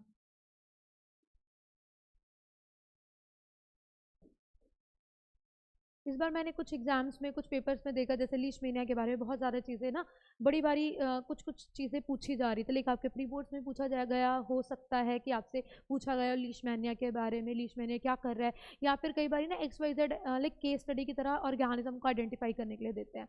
तो जैसे कि मैं आपको लीशमैनिया, क्योंकि ना हम अमीबा पढ़ते हैं, हमारी आदत है, हमें ना जैसे बड़ा ही प्यार सा हो चुका है अमीबा से, तो हम ना बार बार हर चीज़ में अमीबा, जहाँ अमीबा दिखा ना तो कोई और एग्जाम्पल पर हम फोकस ही नहीं करते। तो अभी ये जो एक है ना, इस पर फोकस करेंगे। अब थोड़ा सा फोकस अपना शिफ्ट करने का टाइम है, दैट इज लीशमैनिया। अगेन ये भी एक प्रोटोजोआ है ना, प्रोटोजोआ है, पैरासाइटिक होता है ये। मैं इसके बारे में छोटा सा आपको एक ब्रीफ दे रही हूँ, ठीक है। पैरासाइटिक होता है ये, कैसा है, एक्वेटिक है, जैसे अमीबा है ना एक्वेटिक, वैसे ये भी एक्वेटिक ऑर्गेनिज्म है, ठीक है, फ्रेश वाटर ऑर्गेनिज्म है। साथ में नेक्स्ट अगर मैं बात करूँ ना, द मोस्ट इम्पॉर्टेंट पॉइंट, ये कॉज करता है, जैसे कि आपको ना आइडेंटिफिकेशन में दिया जाता है, ये कॉज करता है काला अजहर। मैंने बहुत बड़ा बड़ा लिखा है ना, एकदम बढ़िया से बच्चों को दिखना चाहिए। काला अजहर, जिसको हम बोल देते हैं ब्लैक फीवर, ब्लैक फीवर भी बोलते हैं, है ना। और इस काला अजहर का एक और नाम है, दैट इज लीशमैनियासिस। हाँ जी, लीशमैनियासिस, तो नाम याद रहना चाहिए, लीशमैनियासिस, लीशमैनियासिस, दैट इज काला अजहर, ब्लैक फीवर, है ना। ये कॉज करता है ये लीशमैनियासिस, लीशमैनिया कॉजेज लीशमैनियासिस। अब इसमें इम्पॉर्टेंट क्या था, है ना, इसमें कौन सी नई बात थी जो मैम ने कर दी। नई बात बेटा बहुत है, नई तो कह सकते हो या ना हो, पता नहीं आपको लग रही है नहीं, लेकिन ना ये इम्पॉर्टेंट बहुत है। इम्पॉर्टेंट ये है आपसे, जैसे कि हमने, चलो मैं क्वेश्चन से ही बता देती हूँ, वाई लीशमैनिया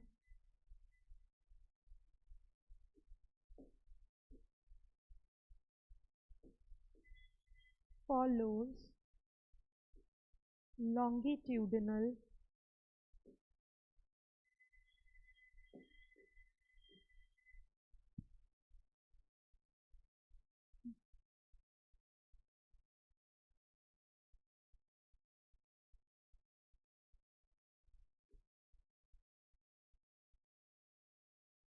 हम फिजन पढ़ रहे हैं ना बेटा, बाइनरी फिजन, मतलब पेरेंट बॉडी दो पार्ट में टूट रही है।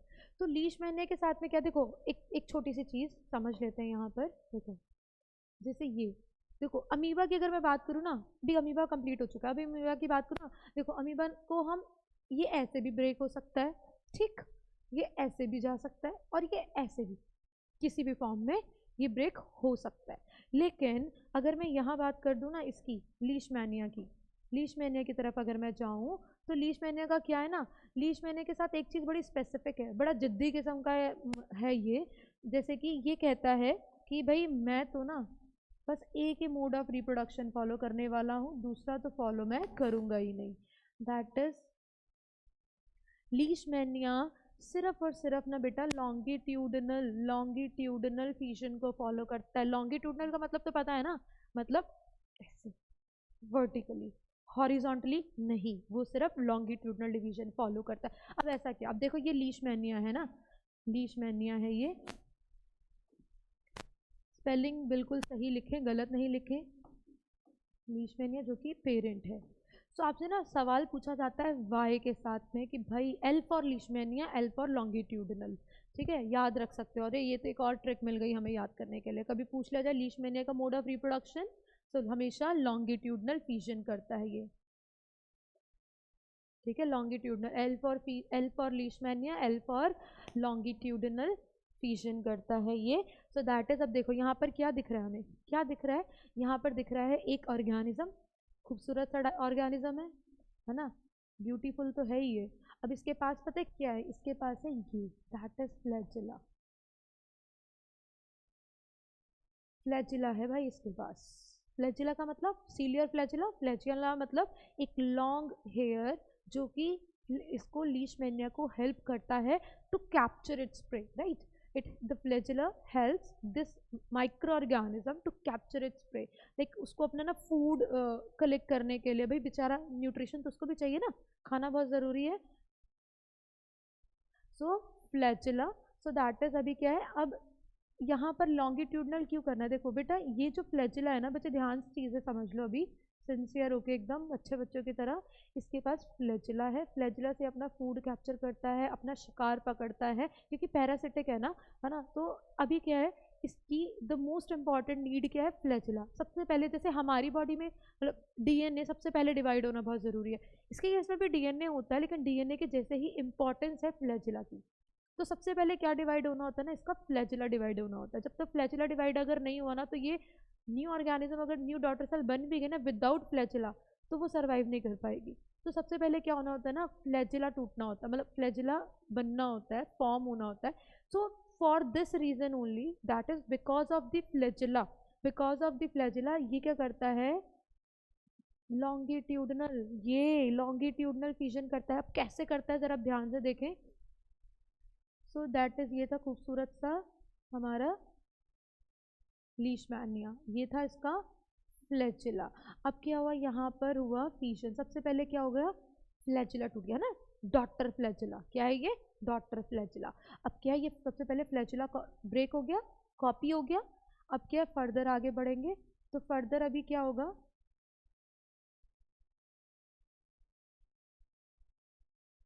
तो अभी क्या होगा, यहाँ पर जो पेरेंट है ना, अभी जो पेरेंट है वो भी क्या होने लगेगा, पेरेंट की बॉडी भी डिवाइड होने लगेगी, दैट इज ये फ्लैजिला, है ना। देखो हुआ ना, अभी देखो अब ये क्या करेगा, ऐसे बीच से ऐसे ऐसे टूटता चला जाएगा। तो अभी आगे और कर लेते हैं, इसको यहाँ ख़त्म नहीं करेंगे। बायोलॉजी का मतलब ही डायग्राम है, डायग्राम नहीं बनाए तो भाई क्या बनाया, है ना।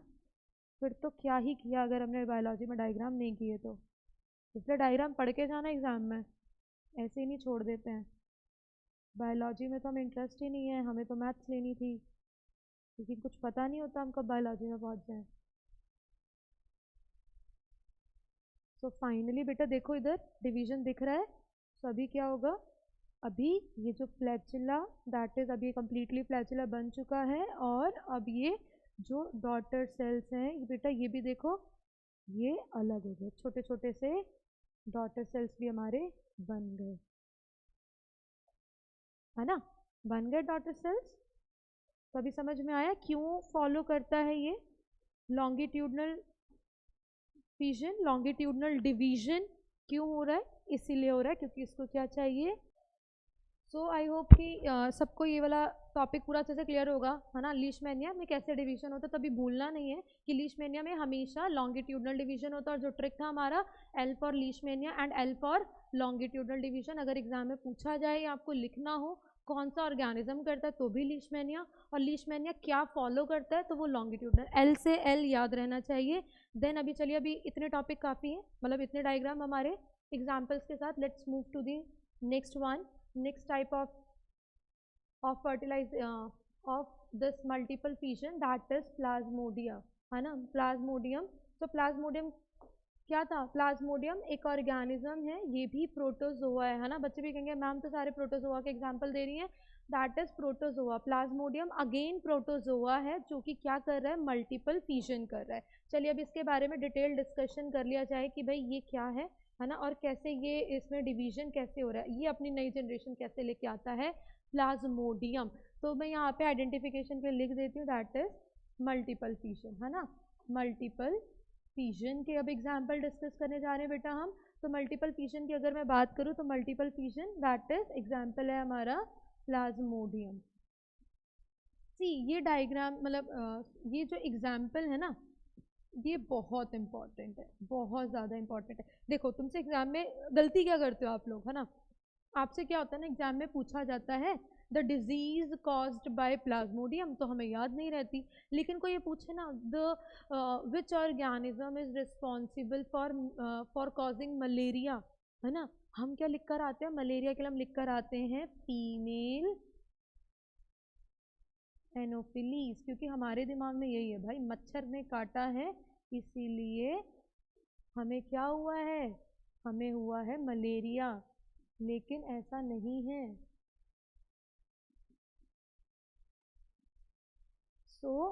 अभी ये जो मलेरिया और इसका क्या कॉम्बिनेशन है ना, वो अभी हम डिस्कस करते हैं। देखो प्लाज्मोडियम जो कि एक प्रोटोजोआ है ना, प्लाज्मोडियम जो कि एक प्रोटोजोआ है which is responsible for causing malaria. जी प्रोटोजोआ ही है जो कि प्लाज्मोडियम ही है जो क्या कर रहा है बेटा, जो कॉज करता है मलेरिया, कॉज करता है। ठीक है, अब क्या होता है, हमसे पूछा जाता है मलेरिया का कॉजेटिव एजेंट, हम लिख कर आते हैं फीमेल एनोफिलीज और हमें मिलता है 0, है ना, गलत बात, ये तो बिल्कुल नहीं होना चाहिए। सो प्लाज्मोडियम की बात करें तो प्लाज्मोडियम एक ऑर्गेनिज्म, एक प्रोटोजोआ है जो मलेरिया कर रहा है। मलेरिया कैसे कॉज होता है ना, वो भी हमारा पॉइंट ऑफ कंसर्न है, उसके बारे में आगे बात करेंगे।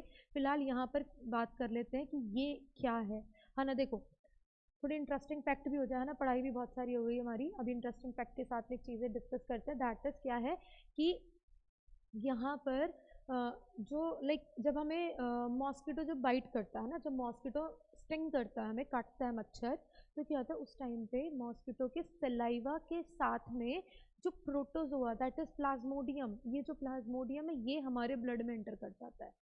मच्छर जब काटता है, मच्छर के काटने से मलेरिया नहीं हो रहा है, मच्छर that is mosquito female anopheles is a carrier, वो पॉजिटिव एजेंट नहीं है, वो जस्ट कैरियर की तरह काम कर रही है। मतलब वो एक मीडियम है through which plasmodium enters into our blood. That is plasmodium क्या है, प्लाज्मोडियम ऐसा ऑर्गेनिज्म है जो मलेरिया कर रहा है।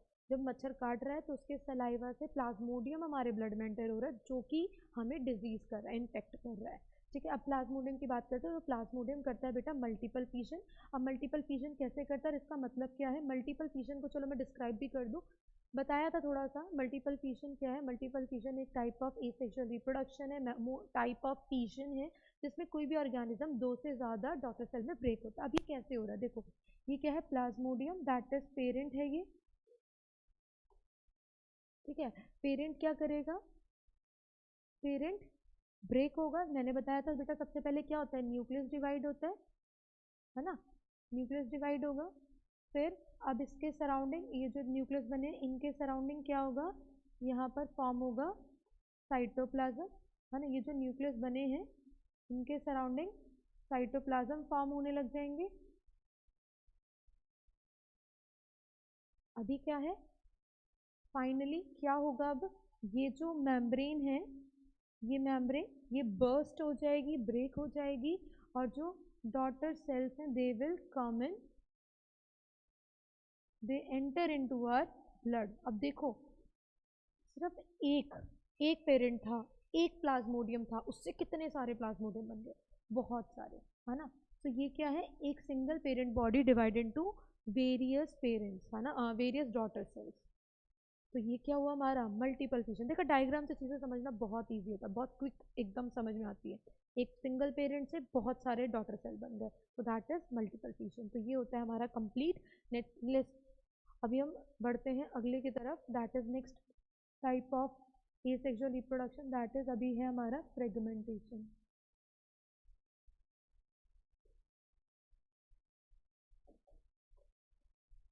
फ्रेगमेंटेशन की बात करें तो फ्रेगमेंटेशन क्या है, fragmentation again a type of asexual reproduction है बेटा। फ्रेगमेंटेशन में क्या होता है, जो पेरेंट बॉडी, देखो फिर क्या है, तोड़ दो इसको, तोड़ दिया तो हमें क्या समझ में आता है, fragments, that is parent body ने क्या किया, टूट गई, पेरेंट बॉडी ब्रेक हुई इनटू स्मॉल पीसेस। फिर मैम का तो फेवरेट वर्ड हो गया है ना, पीसेस, बार बार पीसेस आ जाता है।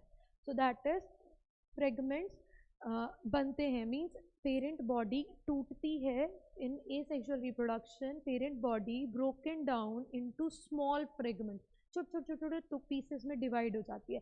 और हर एक जो पीस है, लाइक हर एक जो फ्रेगमेंट है, it is able to grow as a new independent individual, है ना, न्यू इंडिविजुअल की तरह ये ग्रो कर सकते हैं। जैसे कि सबसे पहले हम इसके एग्जाम्पल्स देखते हैं, जैसे कि सबसे बढ़िया हमारा एग्जाम्पल है स्पायरोगायरा। स्पायरोगायरा। अब स्पायरोगायरा क्या है बेटा, ये एल्गी है ना, ये एल्गी है। Spirogyra is an algae. So ये क्या है, fragmentation is a type of asexual reproduction in which the parent body broken into small pieces and small fragments and each fragment develops into a new individual। तो ये थी इसकी definition, example spirogyra. तो अभी देख लेते हैं इसको, ये क्या है।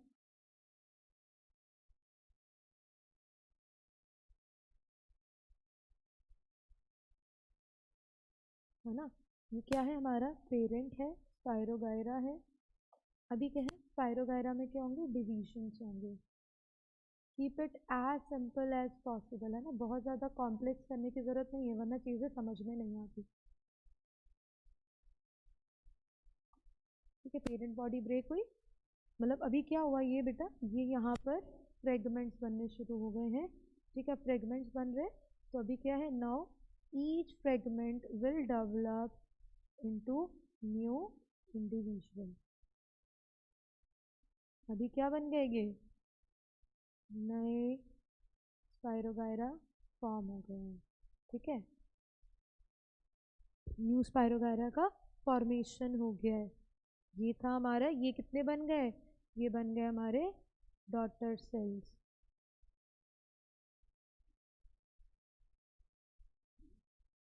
अभी एक चीज़, एक क्वेश्चन आता है, अगर मैं पूछूं आपसे, अब इसका आंसर आप लोग खुद कोशिश करो, है ना, ढूंढने की कोशिश करो। इसमें भी पेरेंट बॉडी टूट रही है ना, नए डॉटर सेल बन रहे हैं। फीजन में भी पेरेंट बॉडी टूट रही है और नए डॉटर सेल बन रहे हैं। तो दोनों में फ़र्क क्या है, फीजन और फ्रेगमेंटेशन में फ़र्क क्या है, ये होमवर्क है आपका। इसको सर्च करने की कोशिश करना है कि भाई क्या है ना, व्हाट इज़ द डिफरेंस। तो that is, this one is fragmentation. तो अभी नेक्स्ट पढ़ते हैं हम अपने नेक्स्ट टाइप की तरफ, दैट इज़ हमारा है रीजेनरेशन।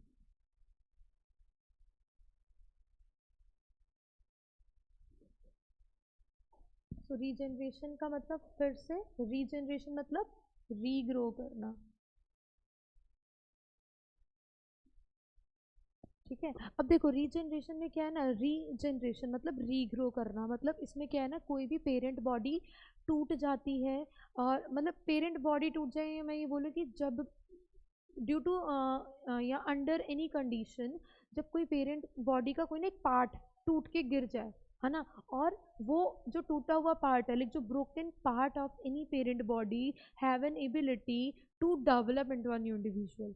जिसे कि थोड़ा सा सिंपल कर देते हैं, मान लीजिए कोई भी पेरेंट बॉडी है ना, कोई भी पेरेंट बॉडी का कोई भी पार्ट, कोई भी हिस्सा टूट के अलग हो गया due to any accident, due to any injury, है ना, कोई भी उसका जो पीस था, कोई भी पार्ट था, वो टूट के अलग हो गया। अब जो वो टूटा हुआ पार्ट है ना, उसके पास क्या पावर है कि वो दोबारा से ग्रो कर जाए, उससे नया एक नया ऑर्गेनिज्म बन जाए। That is regeneration, regrow. मतलब पेरेंट बॉडी का कोई भी पार्ट अगर टूट जाता है तो उसके पास पावर है, उस टूटे हुए पार्ट के पास पावर है कि वो दोबारा से एक नया इंडिविजुअल में ग्रो हो जाए। चलो अगर समझ में आता तो ठीक है, नहीं आता तो एक कॉमन सा एग्जाम्पल, यहाँ पर एग्जाम्पल वो फिट नहीं बैठता, लेकिन तुम्हारे समझने के लिए बता देती हूँ। जैसे कि लिजर्ड, छिपकली, है ना, उसकी जब टेल ब्रेक हो जाती है ड्यू टू एनी रीजन, अगर लिजर्ड की जब टेल ब्रेक होती है तो टेल अपने आप उग जाती है ना, दैट इज रीग्रोथ। तो वही चीज यहाँ समझो, तो यहाँ पर हमारा regeneration is the regrowth, that is it is a process in which the broken part of parent body grows into a new individual। so example है हमारा प्लेनेरिया। प्लेनेरिया जो कि क्या है हमारा, फ्लैट वॉर्म है। ठीक है, क्या है हमारा, फ्लैट वॉर्म है। तो फ्लैट वॉर्म है मतलब अर्थवॉर्म का भाई है ना, वैसा ऐसा लग रहा है आप लोगों को।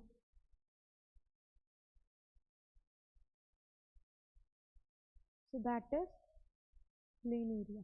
और इसकी तो आइज भी अलग अलग कलर की होगी, लेकिन अच्छा दिख रहा है ना, ऐसे ही रहने देते हैं। सो ये क्या है, प्लेनेरिया। सो अभी क्या है, प्लेनेरिया फ्लैट वॉर्म। अब ड्यू टू, अब ये क्या है, पेरेंट बॉडी, ड्यू टू क्या है, एक्सीडेंटल कंडीशन, मतलब कुछ भी ऐसे मिस हैपनिंग हुई, कुछ भी ऐसे हुआ, तो क्या हुआ कि इसका जो था ना बॉडी, वो ब्रेक हो गया। जैसे कि अभी बताते हैं, ऐसे ऐसे ये कुछ 3 हिस्सों में टूट गया। जैसे कि ये पार्ट आ गया यहाँ, ये यहाँ से यहाँ और ये यहाँ, ठीक, टूट गया बेचारा प्लेनेरिया, 3 हिस्सों में बट गया। Feeling bad for planaria. हाँ, अभी क्या था, ये प्लेनेरिया देखो, 2 अलग अलग आंखों वाला प्लेनेरिया हमारे पास आ गया। अभी क्या है, ये जो प्लेनेरिया है बेटा, ये जो डिफरेंट पीसेस बने हैं, अब इस हर एक पीस के पास पावर है कि वो क्या कर ले, एक नया ऑर्गेनिज्म में डेवलप हो जाए। अब देखो, छिपकली के साथ लिजर्ड के केस में ये चीज़ नहीं हो सकती भाई, पूंछ से नई छिपकली नहीं बन सकती, right. Tail can never be develop into a new individual, whereas a new tail can be regrow on lizard। चलो इनकी भी आईज डिफरेंट कलर की बना देते हैं, है ना। ओ ये तो सेम हो गया, चलो सेम ही रहने देते हैं, अच्छे लग रहे हैं ना। So that is planaria. और ये क्या हो गए, न्यू, ये क्या हो गए हमारे रीग्रोन प्लेनेरिया।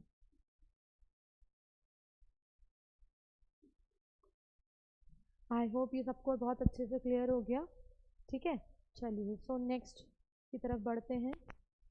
नेक्स्ट है हमारा स्पोर फॉर्मेशन।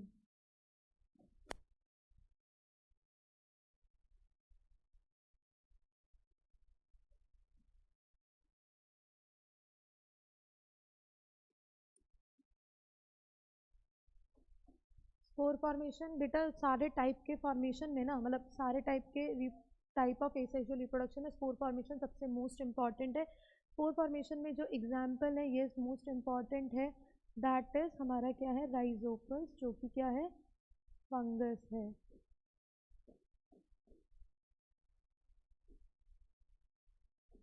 ठीक है, ये क्या है, फंगस है।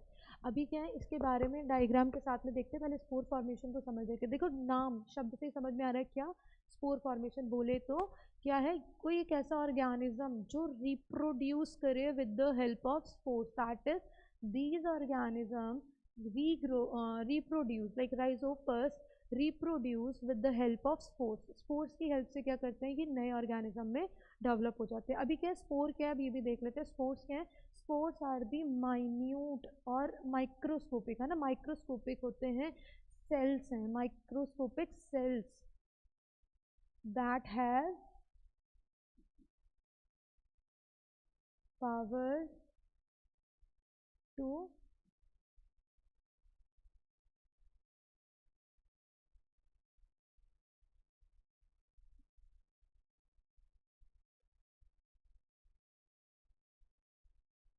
reproduce और regrow into new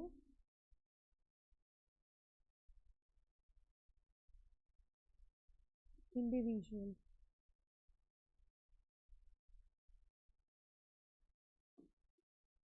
क्लियर। तो ये था spore formation. Spore formation is a type of asexual reproduction जिसमें कोई भी ऑर्गेनिज्म जो है बेटा रिप्रोड्यूस करता है with the help of their spores. अब स्पोर्स क्या होते हैं, बड़ा डाउट है रहता है हमारे माइंड में, स्पोर्स क्या है। Spores are the minute microscopic bodies that have a power to regrow, है ना। अब ये क्या है बेटा, फंगस है, राइट, फंगस है ये। तो हमारे माइंड में क्या आता है, फंगस, है ना। अब चलो इसको समझते हैं, थोड़ा सा इंटरेस्टिंग बनाते हैं ना, थोड़ा सा बोरिंग हो गए थे, सो इनको इसको इंटरेस्टिंग बनाने के साथ में ये चीज़ समझते हैं। देखो जैसे कि आप स्कूल से घर आए, अब आपकी विंटर ब्रेक हो गए या फिर समर ब्रेक, समर्स की बात करते हैं क्योंकि फंगस समर्स में ज़्यादा ग्रो करती है। क्या हुआ कि अब आप एक्साइटमेंट के मारे ना बैग से लंच निकालना भूल गए। अब जब बैग से लंच निकालना भूल गए तो उसमें थे थोड़ी सी सब्जी और थोड़ी सी रोटी जो आपको पसंद नहीं, फिर आपने छोड़ दी। अब क्या, 1 महीने के बाद जब वो लंच खुला, लाइक आफ्टर 30 डेज वो लंच खुलता है, तो उसमें क्या था, बहुत ही ख़राब स्मेल। सोच के ही ना दिमाग एकदम सुन्न सा हो गया, नम हो गया। सो खोला गया लंच, उसमें क्या था, उसमें पूरी लंच के ऊपर ऐसे एकदम ब्लैक वाइट सब हमें कुछ दिख रहा है, और पूरा जो हमारी रोटी है, सब्जी है, सब खराब हो चुके हैं, बहुत बुरा स्मेल आ रहा है। तो बेटा वो क्या है, वो फंगस है। वो क्या है, वो राइजोपस है। अब राइजोपस का ना कॉमन नेम पता है क्या है, राइजोपस का कॉमन नेम है bread mould.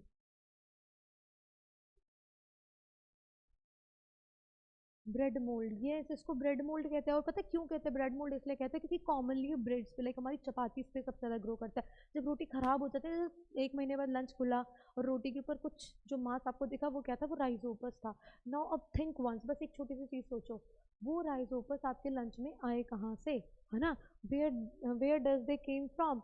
So that is, ये कहाँ से पहुँच गए यहाँ पर? ये पहुँचे क्योंकि ये ऑलरेडी एयर में है। स्पोर्ट्स के लिए स्पोर फॉर्मेशन बहुत इंपॉर्टेंट है, हर एस्पेक्ट से ना अपना कॉन्सेप्ट क्लियर रखो, ठीक है? सो क्या है कि स्पोर्ट्स क्या है? माइक्रोस्कोपिक है, हवा में है, हमें नहीं पता हमारे सराउंडिंग हमारे कौन से मटेरियल, कपड़ों पर, खानों पर, जूते चप्पल, हमारे हेयर्स पर, वे कहाँ कहीं पर भी हो सकते हैं, ठीक है? सो क्या है कि एयर में प्रेजेंट। अब जब मम्मी ने खाना बनाया होगा तो एयर में थे, अब वो चपाती पे लैंड कर गए। अब क्या हुआ, एक महीने तक लंच तो आपने खोला नहीं, so they regrow, they develop into new individual. उन्होंने क्या करा? अपना ग्रो करना शुरू करा, डिवाइड करना शुरू करा, हमारी रोटी को खराब कर दिया। क्योंकि फंगस क्या है? फंगस का मोड ऑफ न्यूट्रिशन है पैरासिटिक, है ना? पैरासाइटिक मोड ऑफ न्यूट्रिशन है। तो जिसकी वजह से ये क्या करता है? रोटी के ऊपर रीग्रो कर गया, ग्रो कर गया, रिप्रोड्यूस कर गया और नई जनरेशन बन गई, ठीक है? तो that is, they are spores, present हैं एयर में, हमारे चारों तरफ हर जगह प्रेजेंट हैं। और जैसे ही इनको अपना ना रिक्वायर्ड कंडीशन मिलती है, इनको अपना रिक्वायर्ड एटमॉस्फेयर मिलता है, ये वहाँ पर ग्रो कर जाते हैं, ठीक है? स्पोर ग्रो कर जाते हैं। सो अब इसके डायग्राम के साथ में इसको समझ लेते हैं, है ना? डायग्राम्स तो ब्यूटी है बायोलॉजी की। सो दैट इज, यहाँ पर अभी देखते हैं इसका स्ट्रक्चर कैसा है ना? एग्जाम्पल है राइजोपस, राइजोपस का स्ट्रक्चर देख लें।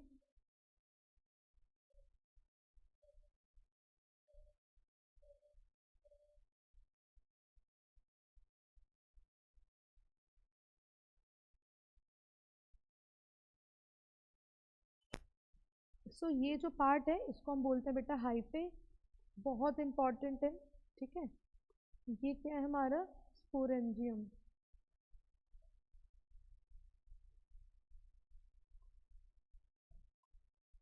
स्पोरेंजियम, ठीक, ये जो बल्ब जैसा पार्ट है स्पोरेंजियम, ये क्या है हमारा? नीचे ब्रांचिंग का पार्ट हाइफे। अब क्या है, ये जो स्पोरेंजियम है इसके अंदर क्या प्रेजेंट है? छोटे छोटे छोटे छोटे स्पोर्स, थाउजेंड्स ऑफ स्पोर्स जो है वो इसके अंदर प्रेजेंट होते हैं, बेटा। अभी क्या है यहाँ पर, ये इसमें है।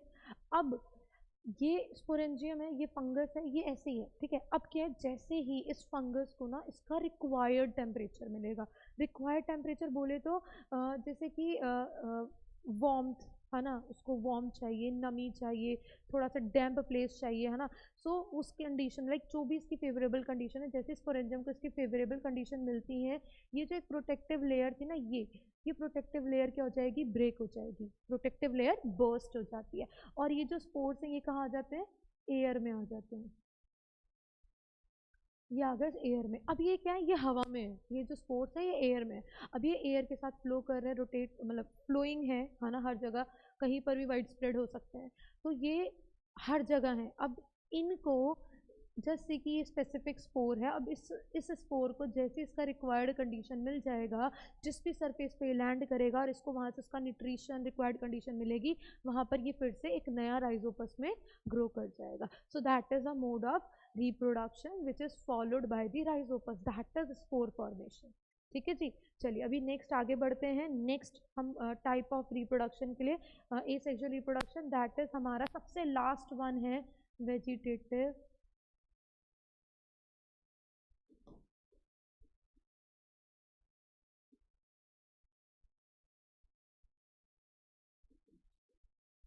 वेजिटेटिव प्रोपेगेशन, ठीक है? वेजिटेटिव प्रोपेगेशन की अगर बात करें तो वेजिटेटिव प्रोपेगेशन क्या है? सो वेजिटेटिव, ये भी बेटा टाइप ऑफ एसेक्सुअल रिप्रोडक्शन है। चांसेस है कि ये भी आपको कहीं ना कहीं मिले, इससे कुछ एग्जांपल्स मिले। सो वेजिटेटिव और वेजिटेशन का मतलब प्लांट्स, है ना? है ना? प्लांट्स। प्रोपेगेट करना, इतना तो मैं पता है। प्रोपेगेट करना मतलब, भाई प्रोपेगेट करने का मतलब फॉर्म करना, फॉर्मेशन, जनरेशन भी बोल सकते हैं, बनाना,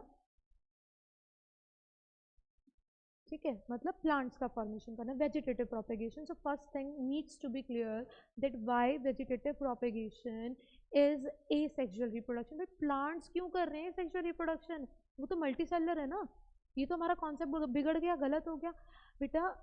ये वेजिटेटिव प्रोपेगेशन को एसेक्सुअल कैटेगरी में इसलिए रखा गया है क्योंकि इसमें ना हम प्लांट का कोई भी रिप्रोडक्टिव पार्ट नहीं लेते. Vegetative propagation is a type of asexual reproduction in which any part of the plant can be taken to regrow a new plant. like हम बोले तो flowers और seeds स्पेशली, है ना. इनके अलावा हम प्लांट का कोई भी पार्ट क्या करते हैं, ले सकते हैं नया प्लांट उगाने के लिए. ठीक है, नया प्लांट. जस्ट एक छोटा सा एग्जांपल बता देते हैं अभी इंट्रोडक्शन में ही. गुलाब, रोज, सबको पता है रोज को कैसे ग्रो करता है. रोज का हम स्टेम लगा देते हैं और उससे एक नया प्लांट बनता है ना. तो सिमिलरली यहाँ पर वो क्या है, वो वेजिटेटिव प्रोपेगेशन है जो हम करते हैं. सोचो हमें इतना भी आता है और हमें पता ही नहीं कि हमें इतनी अच्छी टेक्निक भी पता है ना. वेजिटेटिव प्रोपेगेशन हमने क्या किया, स्टेम लगा दिया और पूरा एक रोज प्लांट बड़ा खूबसूरत सा हमारे गार्डन में लग जाता है. So that is vegetative propagation. Vegetative propagation is a type of asexual reproduction in which a new plant. लिख लें प्लीज, अगर कोई नोट डाउन करना चाह रहे हो और आपको लग रहा है कि बड़ा इजी सा है, तो मेरे को लगता है कि काफ़ी इजी है statement. Vegetative propagation is a type of asexual reproduction in which a new plant can be grown from any plant part like leaves, stems, roots, tubers, bulb, है ना. ये सारी चीजें तो सुनी हुई है हमने, etcetera. Vegetative propagation is a type of asexual reproduction in which a new plant can be grown from leaves, from stem, from roots, from tubers, etc. खत्म. एक और दूसरी definition, second definition. Vegetative propagation is a type of asexual reproduction in which a new plant can be grown from any part of the plant except flowers and seeds. इन दोनों के अलावा plant का कोई भी पार्ट यूज किया और नया प्लांट बना लिया. दैट इज वेजिटेटिव प्रोपेगेशन, क्योंकि इसमें कोई भी रिप्रोडक्शन नहीं हुआ ना, इसमें कोई भी गैमीट यूज नहीं हुआ. चलिए नेक्स्ट, अब इसके पढ़ते हैं टाइप्स, है ना,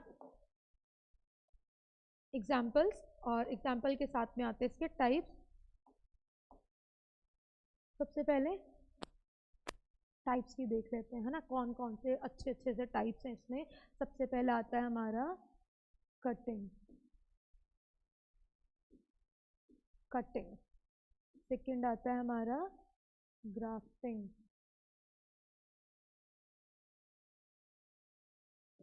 देन थर्ड वन लेयरिंग.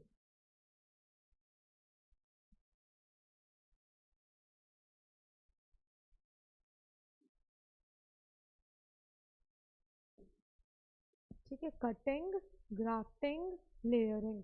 तो सबसे पहले पढ़ते हैं कटिंग के बारे में. देखो कटिंग नाम से समझ में आ रहा है, कट मतलब हम क्या करते हैं, किसी भी स्टेम को, लाइक कोई भी प्लांट ऑफ पार्ट को हमने क्या कर दिया, कट कर दिया और उसको उगा दिया. अब इसके लिए point to be noted, the most important point to be noted, जब भी हम लाइक कोई भी कटिंग, लाइक हमने स्टेम ही कट कर रहे हैं, तो always have in your mind कि जो भी स्टेम हम कट कर रहे हैं उसके ऊपर कोई ना कोई लीफ होनी बहुत जरूरी. भाई लीफ होगी तभी तो फोटोसिंथेसिस होगा, तभी तो प्लांट का न्यूट्रिशन मिलेगा. सो दैट इज कटिंग. कटिंग में हम क्या करते हैं, अब इसको कैसे फॉलो किया जाता है, इसको फॉलो अप कैसे करते हैं वो भी देखते हैं हम. हमने क्या किया, स्टेम लिया, ठीक है, स्टेम विद बर्ड्स, है ना, कुछ बर्ड होने चाहिए या लीव्स या फ्लावर होने बहुत ज़रूरी हैं. ठीक है, हमने स्टेम लिया, जैसे कि एक स्टेम लिया हमने, ठीक है, उसको क्या कर दिया, स्टेम विद रूट्स.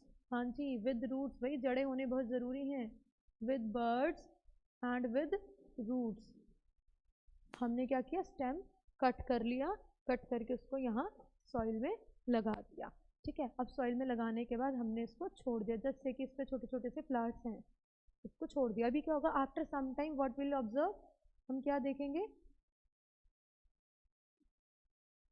एक अच्छा सा खूबसूरत सा अच्छा सा हमारा प्लांट बन जाएगा, है ना. उतना अच्छा खूबसूरत प्लांट तो हमने बनाया नहीं, लेकिन बड़ा ही सुंदर सा हमारा प्लांट विद अच्छी सी ब्रांचेस फॉर्म हो जाएगा.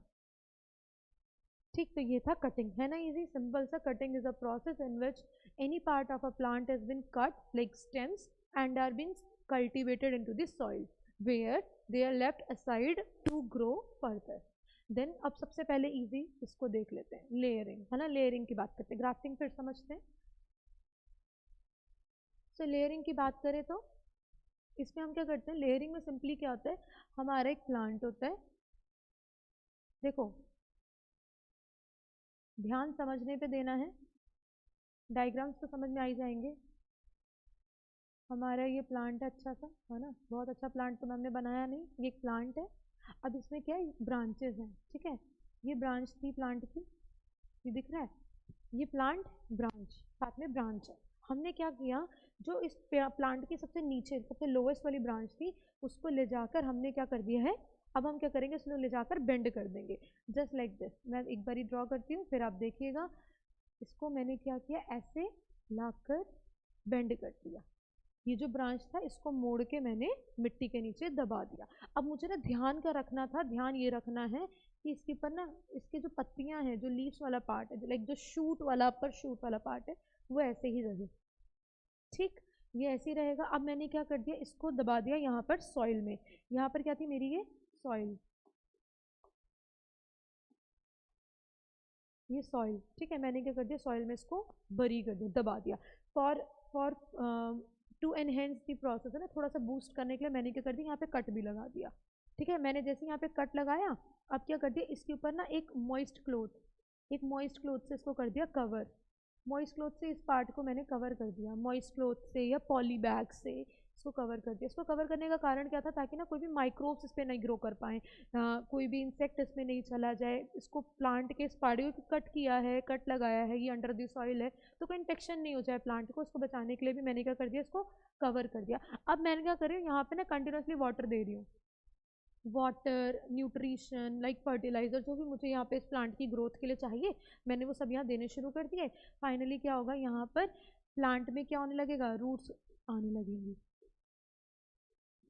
प्लांट है वही ग्रो करेगा, है ना, ग्रो करेगा तो इसमें क्या, ये जड़ें, रूट्स आ जाएंगी। अब जैसे ये रूट्स आ गई, इसका मतलब अब मेरा जो प्लांट है वो फ्री है, वो अपना अकेले खुद से ग्रो करने के लिए कैपेबल है। अब मैंने क्या, जैसे इसमें रूट्स आई, मैंने क्या कर दिया, इसको कर दिया कट, इसको इसके पेरेंट प्लांट से कर दिया अलग, और अभी क्या है, ये प्लांट फ्रीली ग्रो करेगा, ठीक है। सबसे नेक्स्ट फिर अभी आता है, हम थर्ड वाले पार्ट पर आ जाए, दैट इज ग्राफ्टिंग।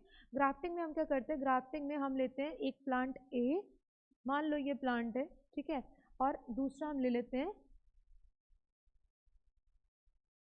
हमने लिया एक प्लांट ए, ठीक है, upper like shoot of a plant, ठीक है, शूट ऑफ अ प्लांट ले लिया हमने, और दूसरे प्लांट का हमने क्या ले लिया बेटा, रूट ले लिया, दूसरे प्लांट का हमने क्या ले लिया, रूट ले लिया। ये दो अलग अलग चीज़ हैं, ये ए और ये क्या था हमारा, बी, ए बी, ठीक है, रूट, रूट शूट, मतलब एक वो प्लांट का पार्ट जिसमें क्या है, रूट्स हैं, एक वो प्लांट का पार्ट जिसमें क्या है, शूट्स है, शूट रूट, ऊपर वाला पार्ट, लोअर पार्ट जो विद रूट्स। अब देखो, ये जो ये वाला पार्ट होता है ना, याद रखना, जिसके पास रूट्स होते हैं, ये क्या होता है हमारा, स्टॉक, इसको क्या बोलते हैं बच्चे, स्टॉक।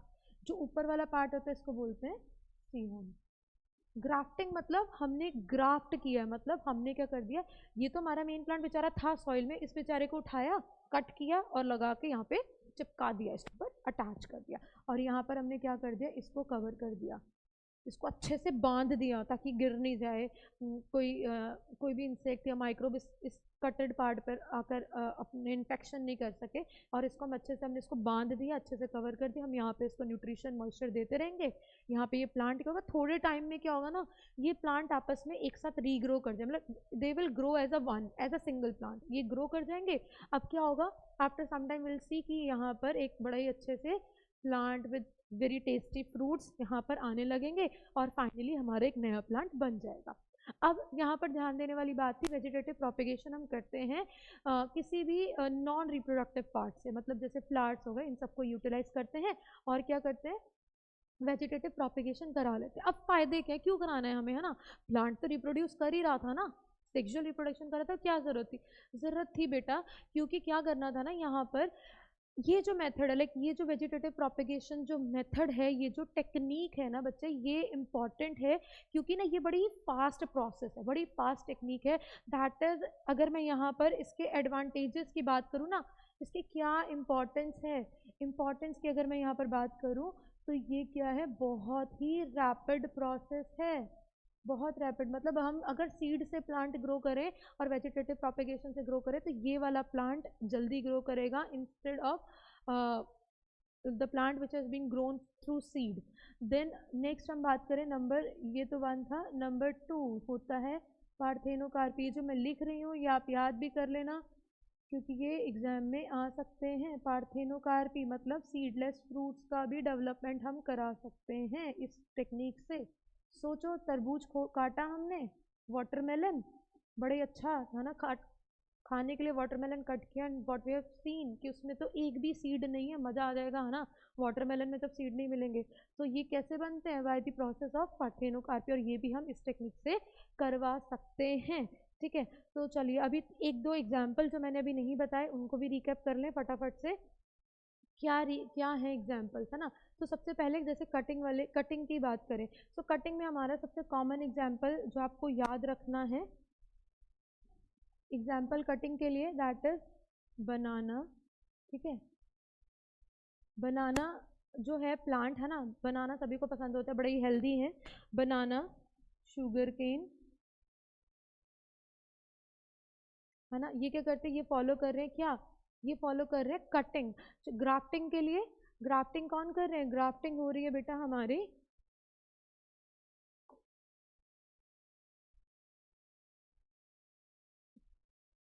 जैसे कि, सॉरी इसको करते हैं, जैसे कि ग्राफ्टिंग के लिए हम एग्जाम्पल की बात करें, आप लोग सोचो सोचो सोचो क्या एग्जाम्पल लगते हैं आप लोगों को, कौन से एग्जाम्पल ऐसे जो हो सकते हैं। कुछ सेकंड का टाइम है, जल्दी से सोचे क्या एग्जाम्पल हो सकते हैं।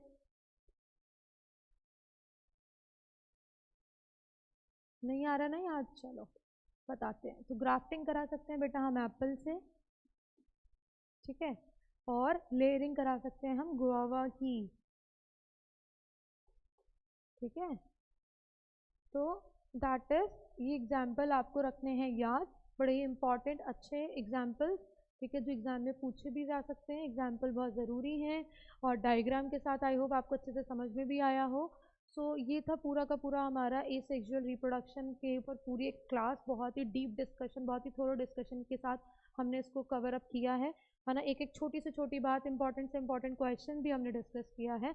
तो जैसे कि देखिए हमने क्या क्या चीज़ें देखी हैं, हम लोगों ने इतने सारे, देखिए इतने सारे पार्ट्स, इतनी सारी चीज़ें डिस्कस कर ली, सेक्सुअल के सारे टाइप, वेरिएशन, है ना, सारी चीज़ें हमारी हो चुकी हैं डिस्कशन, वो भी बिना किसी बुकिश लैंग्वेज के, बिल्कुल समझ के, रट के नहीं। ठीक है, चलिए आई होप सबको क्लियर हुआ। Thank you so much.